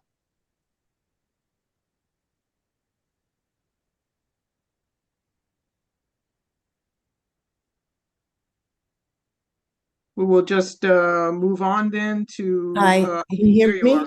Yeah. Yes, very good. Thank you so much for this very, very enlightening program. I am Lisa Gittens-Williams. I'm a professor of obstetrics and gynecology at Rutgers, New Jersey Medical School, and I am also the chair of the New Jersey section of the American College of Obstetrics and Gynecology. So I really want to talk a little bit about what we see inside the hospital when we're talking about healthcare. So I see mothers that suffer from problems with housing, transportation, food access, employment, education, and all of this impacts how this mother experiences her birth and how her family experiences her birth, even to the extent that mothers are laboring alone, having their children alone because there's no one else and no childcare at home so that their partner can be with them or the family member can be with them even during childbirth. So reparations are definitely needed. And but I did want to highlight a few things that we have been doing in the hospital that I think that will move the needle. Number one, in New Jersey, the New Jersey section of ACOG has promoted Maternal Health Awareness Day, which is a day that we speak with the legislators and the public to get bills put forward to improve maternal health. So for example, hypertension is the leading cause of maternal death in New Jersey, 100% preventable. We're working with the legislators for something very simple, like getting access to blood pressure machines for all mothers. Inside the hospital, we have implemented patient safety bundles so that patients all get treated the same way. If the blood pressure is high, you must treat it the same way, regardless of who the patient is. If the mom has pain, you have to manage the pain. You don't get to decide who has thick skin and who doesn't. Those are really important safety bundles that have been implemented both at University Hospital and in fact throughout New Jersey. And then very importantly, 50% of maternal deaths occur in the postpartum period. So we're very thankful to New Jersey, Nurture New Jersey, and Governor Murphy for extending Medicaid care for these women in the postpartum period, 365 days. But really, in order to move the needle, reparations to this entire meeting is necessary. We work for health equity, but it's not possible for that health equity to all come from inside the hospital system. At University Hospital, the New Jersey maternity report card just came out. 42% of the moms that deliver there have a high school education, and 37% have less than a high school education. 8 miles away in 18 minutes at Cooperman Barnes, 31% of those have a graduate degree, and 89% have a bachelor's degree. We have to create equity in education and finances. So thank you. As I said, we'll hear from Marie Kinsella next, and she will be followed by Howard Stevenson. Good evening. My name is Marie Kinsella. I'm the Director of Community Programs at the Partnership for Maternal and Child Health of Northern New Jersey. I am a public health professional. I'm a professor, a doula, very proud of that role, wife, mother, grandmother, and I'm blessed to be a great-grandmother. And I've been a passionate advocate for women's health. And I'd just like to thank the committee for allowing me to share some comments on the Black maternal health crisis and the work that I'm involved in my organization, the Partnership in the community. And as we heard from the wonderful speakers, yes, this was a very enlightening meeting. In New Jersey, Black women are up to 7 times more likely, regardless of education or income, to die from pregnancy or childbirth-related causes than our white counterparts. Systemic racism, implicit bias, and barriers to care have devastated the Black families and communities. I would like to share with you some of the evidence-based initiatives that the partnership leads to improve maternal outcomes. One of the things that we know is families who have access to doula care have better survival rates, lower complications, lower C-section rates. The partnership has a program called the Community of Care Doula Cooperative, and this is a training program to residents of specific counties. Right now, we're offering this to Essex County, and this is done periodically. The goal is to build the doula workforce in the community so people will have access to that.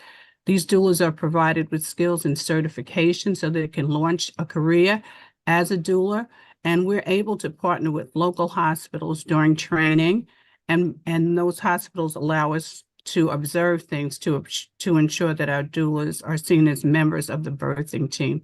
I have to say that's extremely, extremely important. Doulas provide critical support for the family at the time when we made the birthing person be most vulnerable. Another program we have is Family Connects New Jersey, and this is a new program. It's the Universal Home Visiting Postpartum Program. So the partnership offers this to all Essex County new moms, new birthing people during their postpartum period. A home visit is offered within the first 2 weeks of that individual giving birth, because we know that most, as Dr. Giddens mentioned, 50% of all pregnancy complications occur postpartum. 15 seconds. Okay, this program is free and voluntary and offered within 2 weeks of giving birth. It's an opportunity to ensure that both mother and baby are thriving. And then we also have an emotional wellness program that really supports our families. So I would like to thank the community. I would like to thank you for your time. I'm sorry, I was trying to get everything in there. Thank you. Thank you, Marie. And now we'll have Dr. Howard Stevenson, and after Dr. Stevenson, then we'll have Dr. Nastasia Harris.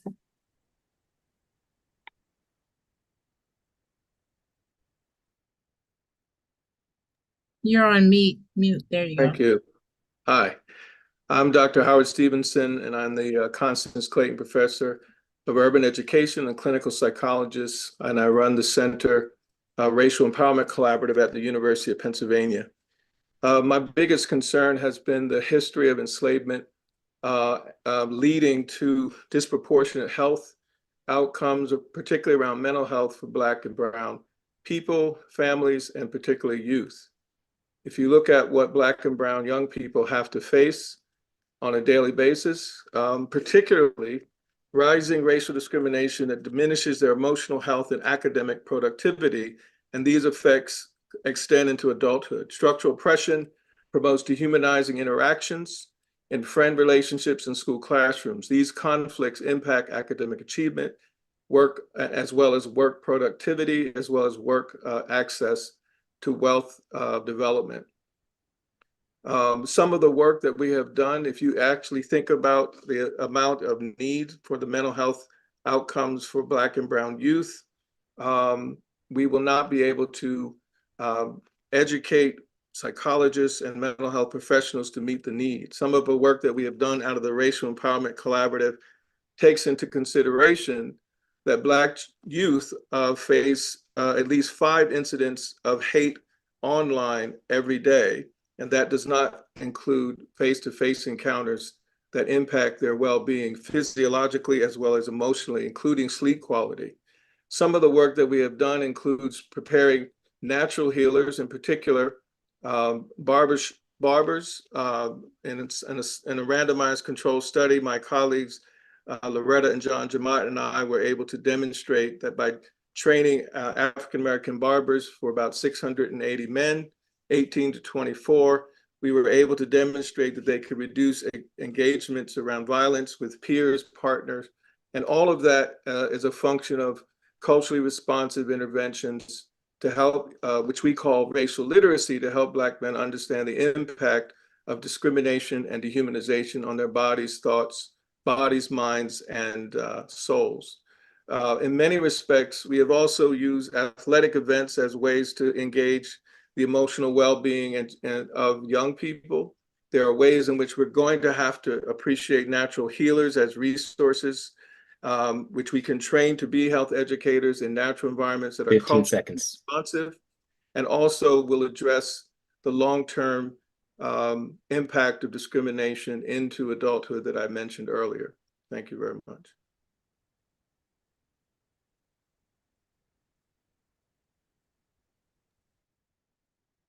Next, we'll hear from Natasha Harris, who will be followed by Shauna Hudson. Good evening. My name is Dr. Nastasia Harris. I am a Black mama. I am a nurse scientist, researcher, activist, and founder of the Perinatal Health Equity Initiative. We are a grassroots reproductive justice organization established in 2018 in direct response to the Black maternal health crisis in New Jersey. When I established the organization in 2018, New Jersey was ranked 47th, and Black women were 7 to 8 times more likely to die than white women, and our infants were 3 to 4 times more likely to die than white infants. In 2024, despite millions of dollars invested, the statistics for Black women and infants remain unchanged. As one of 3 Black organizations in our state directly connected to the Black Mamas Matter Alliance, the national leaders in improving Black maternal health, we assert that who is leading the work matters. We can look to models like Mama Tota Village in DC and the Bloom Black Maternal Health Clinic in California as leading and shining examples of what it looks like when Black mamas are leading the work. Black-founded organizations must be funded in ways to facilitate the growth and capacity of their organizations to lead the work because we know what must be done. Additionally, who is telling the story matters. We know that there are historical roots in how research has been done and conducted on Black bodies. More must be done to make sure that Black women scholars are funded to lead and publish research and work that is informed by the lived experiences of Black women. At PHEI, we believe that surviving childbirth is the floor and not the ceiling, and that focus on outcomes must also include addressing morbidity, which is equally an important part of this conversation and more common than mortality. Earlier this week, the New Jersey Department of Health released updates to the New Jersey Hospital Report Card. And if you look at the hospitals in Black communities, you will see that we have the highest C-section rates, one of which has a 94% C-section rate complication, where 50% of all C-sections are Black women, and postpartum hemorrhage rates for Black women soar. This is unacceptable, and efforts to improve quality of care must be addressed. In addition to our general program support, our organization spends an inordinate amount of time fighting for basic human rights, addressing errors in care, holding providers and hospital systems to the standard of care, and facilitating spaces of clients' concerns to be heard, filling in gaps by addressing the social determinants of health with dignity, love, and respect. Black women in New Jersey are being injected with Depo-Provera without their knowledge or consent in an effort to control reproductive autonomy. We fight daily to humanize Black women in the healthcare system. Thank you. Thank you, Dr. Harris. And now we'll have, excuse me, Dr. Shauna Hudson, followed by Dr. Torian Easterling. Thank you. I'm Shauna Hudson, and I'm a professor of family medicine and community health at Rutgers University. I'm also a vice chancellor in Rutgers Health and serve on the committee for health equity. I'm actually a cancer researcher by trade. I'm a sociologist by training, and much of what I do in my research is really focused around understanding access to care, barriers to care, and how that impacts the ways in which our communities actually integrate and are dealt with within our healthcare systems. So I wanted to just put a fine point on some of the statistics that we heard earlier on. We know that in the state of New Jersey, Black men in particular have much higher rates of prostate cancer and as well colorectal cancer than others. We know, for example, for prostate cancer, that their rates are actually more than 1.5 times those of Hispanic men, and as well white men in the state.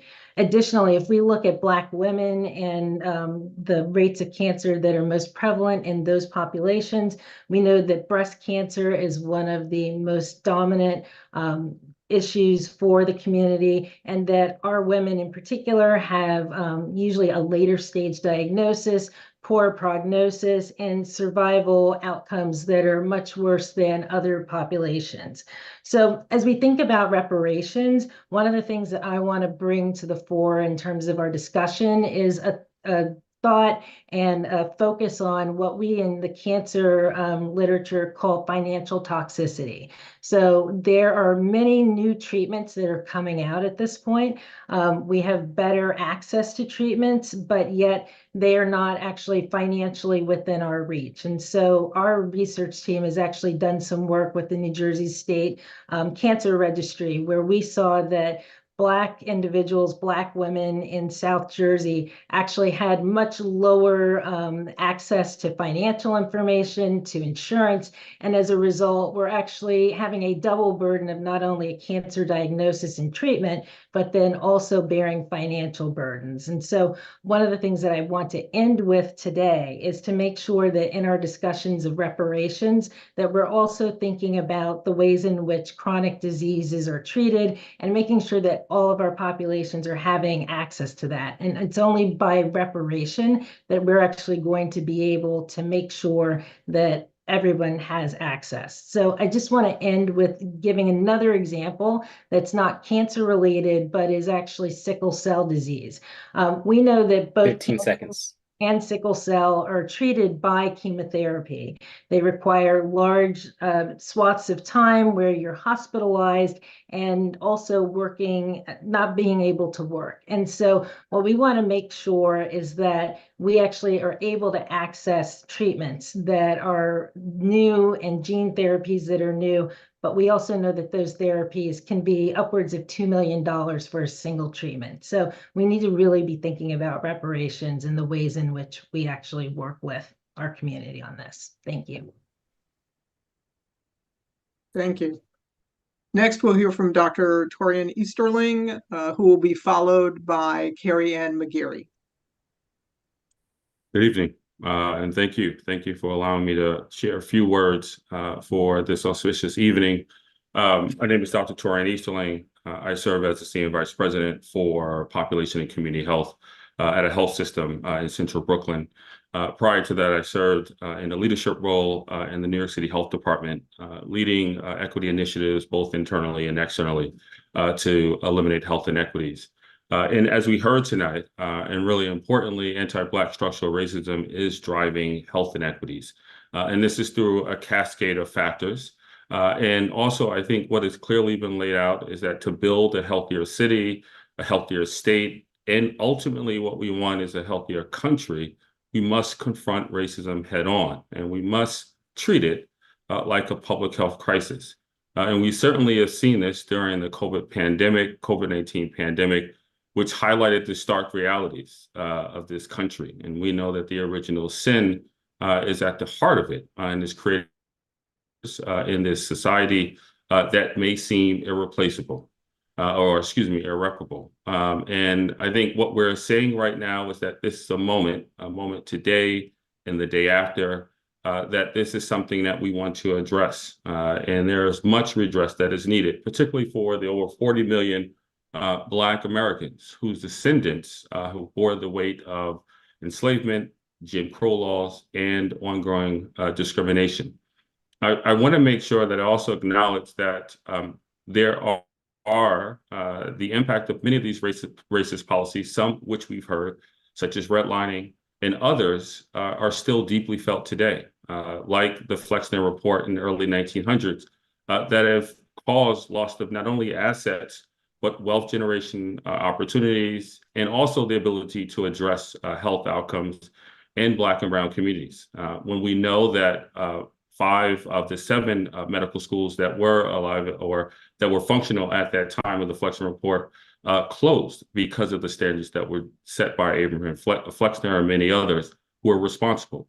And so when we're talking about addressing health inequities, we know that municipalities and health systems are doing the work, but it's not enough. Health systems are trying to address medical debt, are trying to address the Black maternal health inequities, as we heard. They're trying to ensure that residents, medical graduates have opportunities to address these health inequities in the communities in which they're from. But these investments are not enough. And so when we're thinking about what these recommendations are, 15 certainly seconds. we have to make sure that we are driving towards these institutional commitments. But I would also say that we have to make sure that the advocacy and policy is also included to ensure that the data is driving towards these changes. And so I would also just want to lift up that it is really important that we continue to draw the line of what it means for us to double down on claiming that racism is a public health crisis. Thank you. Thank you, Dr. Easterling. Next, we will have Dr. Carrie-Ann McGarry, and then following her, Annette Scott, RN. Thank you. It doesn't seem like I can get my video to come on, so I'm just going to get started. Thank you for the opportunity to speak with you today and for your profound presentations. I join you today to publicly endorse the importance of reparative public policy to support health transformation and health equity in New Jersey. This is the focus of my work at the Robert Wood Johnson Foundation, and it is important to me because New Jersey has always been my home, and it's where I'm raising my family. We all want our families to be healthy and to thrive, and I know we don't have the same opportunities to make those dreams come true. Being able to live the healthiest life should be fair and just, and I know that's not true in New Jersey, and this is unacceptable. For too long, we have allowed the practices, laws, and policies in New Jersey to remain rooted in our state's history of slavery and to drive inequity, creating what seems to be a hierarchy of value on lives. The convergence of the COVID-19 pandemic and the racial reckoning of 2020 made this clear to us. Black New Jerseyans died at higher rates than white people. We should not have been surprised. We have known for a long time health outcomes for Black New Jerseyans are compounded by the inequities that seep into their environment and community. In the Garden State, anti-Black policies have worked to ensure that Black people disproportionately lack access to clean drinking water, healthy food, stable income, vast wealth, affordable housing, and just, fair, affordable treatment and healthcare. These factors are referred to as the social determinants for health and are soiled by our history of anti-Black economic housing policies born from the state's history of slavery. And as a result, health for Black New Jerseyans has suffered. In communities like Trenton, the average life expectancy is 73 years, and just 13 miles away in Princeton, it's 87 years. Just as policies have sanctioned harm, we can design reparative government policies to transform and sustain improvements in health outcomes for Black New Jerseyans. Research explains that a reparations package would need to focus on transformative systemic changes to address the underlying determinants of health. The package could include, and not be limited to, universal health care, repairing environmental racism, exposure to pollutants, improving equitable investment in Black communities, guaranteed or basic income policies, and requiring cultural competence and racial sensitivity training among physicians. No one solution can address this complex system. Today is a great first step in seeking input, and to ensure that reparative policies have the intended impact on health, it is essential to engage with Black communities, listening to residents, learning from 15 seconds. throughout the entire policy design process, not only at the beginning. And let me close by saying that I love our home state, and I love our people, and I love our community. And I am grateful for the opportunity to address this forum today and for all you are doing to help us become the most equitable state in our country. Thank you. Thank you so much. Now we'll hear from Annette Scott, who will be followed by Gloria Bozeman.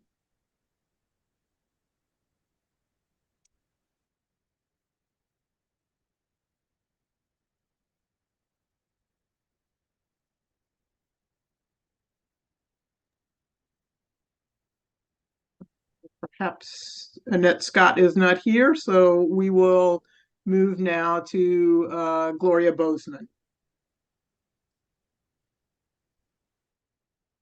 I appreciate the opportunity to address on this very, very enlightening and certainly one of the more critical issues that's addressing healthcare in our state of New Jersey.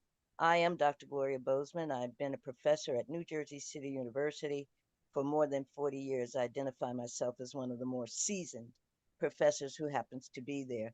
I've always said, with regard to looking at our population and the inequities that exist, that when we look at social determinants, one of the greatest barriers to access to healthcare is the healthcare provider's attitude. And in reality, what we are looking at today is a residual of how we have not addressed it in the curriculums that inform both, and I am nursing, that informs both our nursing community and our medical community in terms of how to look at our particular populations for who they are and where they are and what it is that they identify as being particular needs. So I look at this and I say, when we look at even the representation in our minority community in nursing, there are less than 10% diversity in terms of the nursing community. It doesn't appear that because we are focused on a border where, or a coast where the minority representation seems to be significant, but it's not. And in the communities that I work with as a population health nurse, one of the things that can change, that we can begin to look at, is how we begin to match those things up so that individuals who are experiencing the very detrimental healthcare provisions that are afforded to them have an opportunity to participate in that whole experience. This has been a very enlightening, but I don't know that we have the representation of those individuals who are as sincerely impacted as, or as significantly impacted as it could have been. I am certainly looking forward to hearing more about how we can become involved, particularly the nursing community. The curriculums that we have right now are insufficient to be able to allow individuals to address this more competently. And so I'm looking to hear how we are able to infuse it in the curriculums of those individuals who have that direct opportunity to interact with our constituent bodies and to make certain that they are not only that they are represented in a way in which I always like to say as a part of my departing conversations with people, that as much as I am involved in the community and as much as I like to be active, one of the things that I like to remind those that I work with 15 seconds in that community, that my role is to give them voice. And even though they may be underserved, it is the commitment of those of us who work in healthcare who look like them to make certain that they are never underrepresented. Thank you, Dr. Bozeman. Next up, I believe we have Lauren Nunnally, and following Lauren is Monique Swift.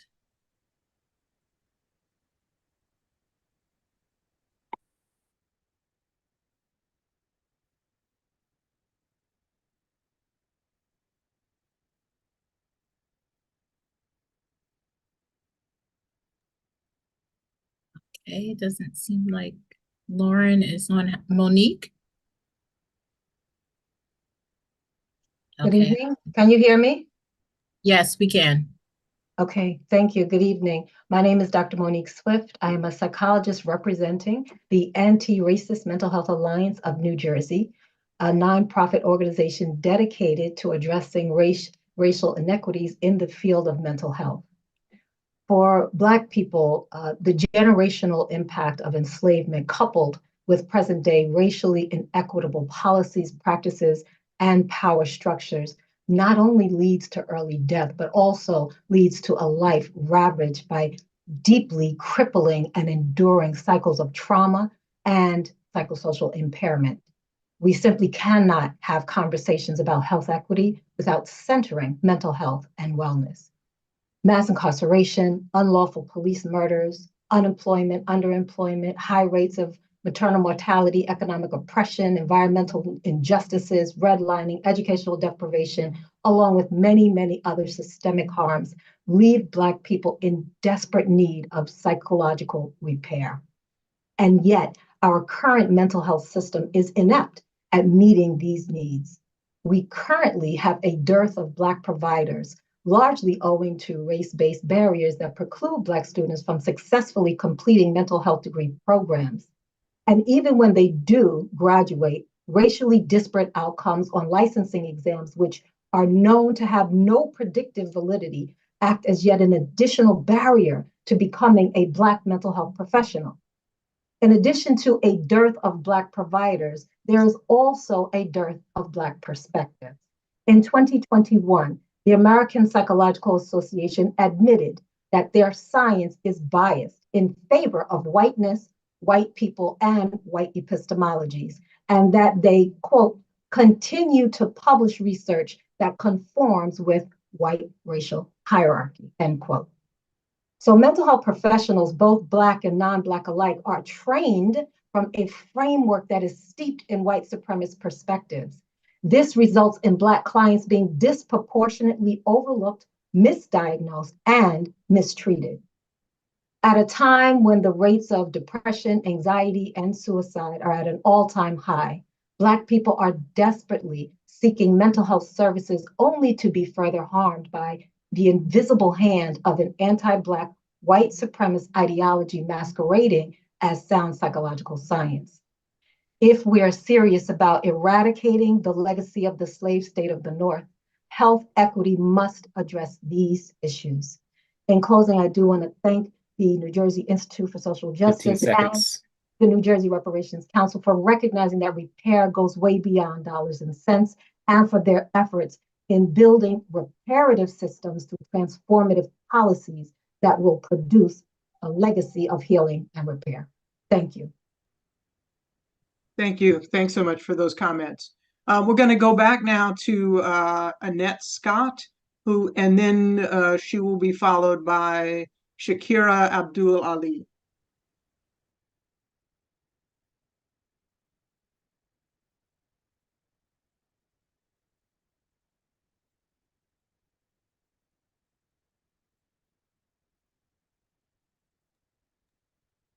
I guess we will move now to Shakira Abdul Ali. Thank you. Can you hear me? Yes. Okay. Yeah. Okay. Thank you. I'm sorry. I wish I had time to write this down, but I'll do my best to go through my notes. My name is Shakira Abdul Ali. I'm an independent organization development consultant, and I have a background in economic development. I also serve very briefly as the Director of Health and Human Services here in the city of Trenton. I've recently been appointed to serve as the governor's new authority for maternal and infant health innovation. I am most concerned about whether and how Black reparations in New Jersey will be able to address two conditions, really. One is the degree of proximity that occurs between Black and white residents in New Jersey and the breakdown of anti-Black attitudes among white New Jerseyans, and really the massive waste of resources in our state's education system. We all know the importance and impact of the social determinants of health. You all have covered that in that territory brilliantly. I can't say enough about the material that you've shared. But the thing is that New Jersey is the 7th most segregated state in this union after New York, California, Illinois, Maryland, Texas, and Michigan. In 2016, 26% of Black students and 13% of Latino students in New Jersey attended what we call apartheid schools. Apartheid schools are schools in which there are fewer than 1% of the students are white. Another 21% and 29% respectively attended intensely segregated schools. Those are schools in which fewer than 10% of the students are white. So why is this important? As an OD consultant, I do a lot of work around culture and culture change. I'm interested in how attitude change is going to be nurtured as we move through the steps of attaining reparations and bringing healing into the Black community. I want to know what's going to happen between the white residents and the Black residents in this state. What happens when white caregivers have their hands on my loved ones, my children, my grandchildren? I want to know that attitudes are going to change. So one of the remedies that I'd like to pursue is to see the number of school districts in our state reduced substantially. We have over 530 different towns and municipalities in this 15 seconds. state. Oh, Lord. Okay, so the bottom line is we need to reduce the number of school districts in order to save resources, bring kids in contact with each other so that they are not being otherized. And I will submit this in writing. Thank you.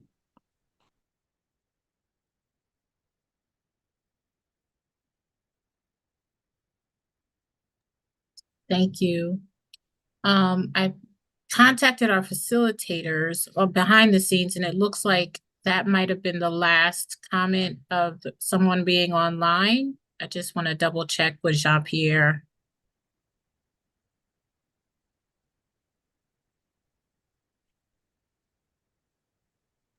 Yes, if I believe that's the last person that has signed up that is in the room. If anyone has, signed up and they are in the room, please, contact us in the chat just so we make sure we haven't overlooked you, but we should have gotten to everyone that has previously registered. So I just want to reiterate, if you have previously registered and you're in the chat and you have not been called on, please let us know.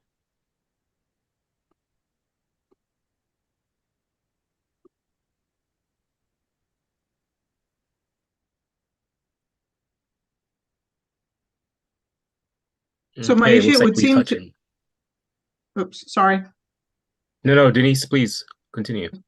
It would seem to me, Maisha, that we might have a little bit of time left for any members of our committee who may want to respond or have any comments to what was said as part of the public comment.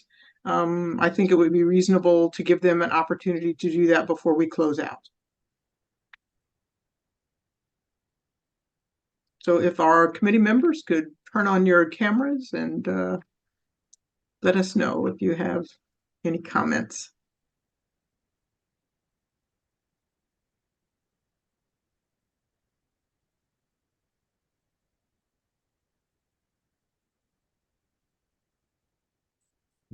Well, I have a comment. So one of the things I'm often struck by when we have these kinds of conversations about the pervasiveness of racism in this country is that we sometimes diminish the reality that we actually have some significant number of white allies. And why am I saying this? Well, part of the reason I'm saying this is wearing my lens as a physician, because we do a disservice to the general public, in my opinion, if we give people a sense that every time you enter into the healthcare environment and you are potentially cared for by a white person, you're going to get treated poorly. I don't believe that's the case. I know that's not the case. I've been doing this for a very, very long time.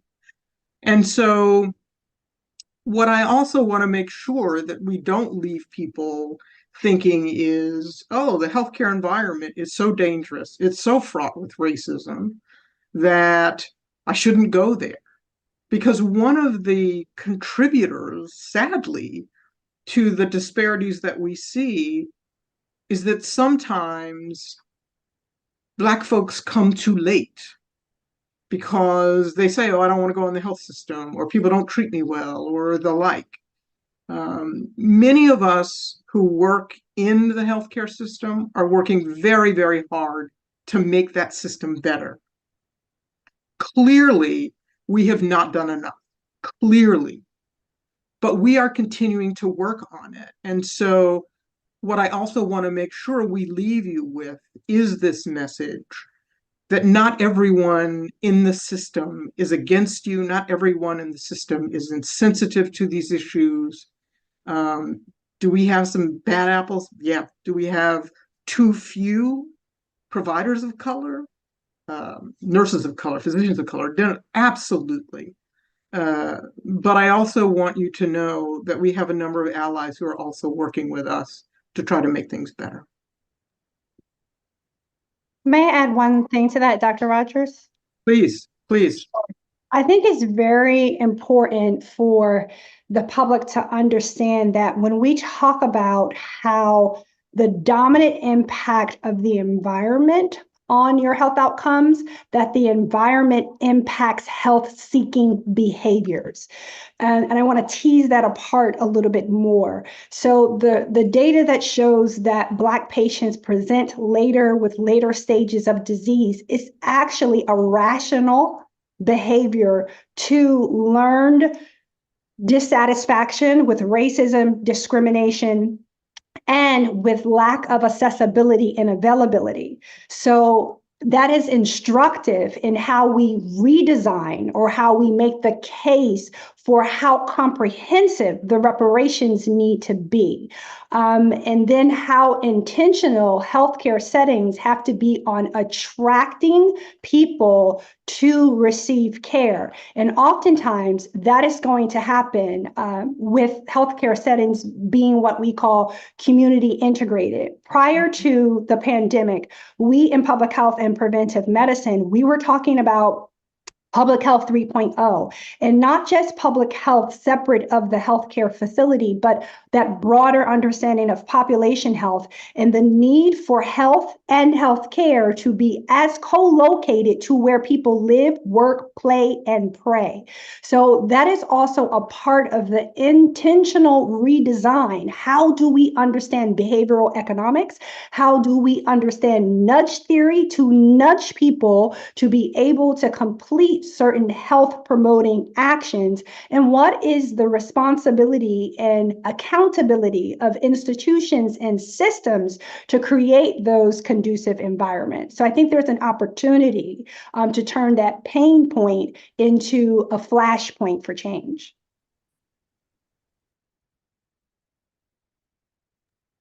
Agreed.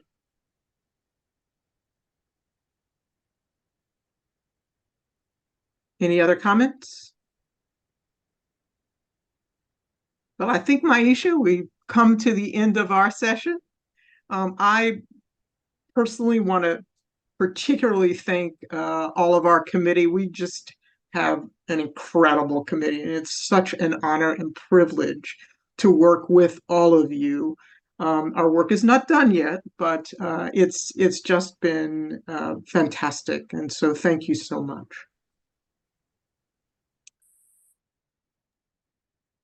And before we sign off, I just want to say one more heartfelt thank you to the committee for lending your expertise tonight, this evening, as well as to all of you in the public comment portion for also lending your expertise.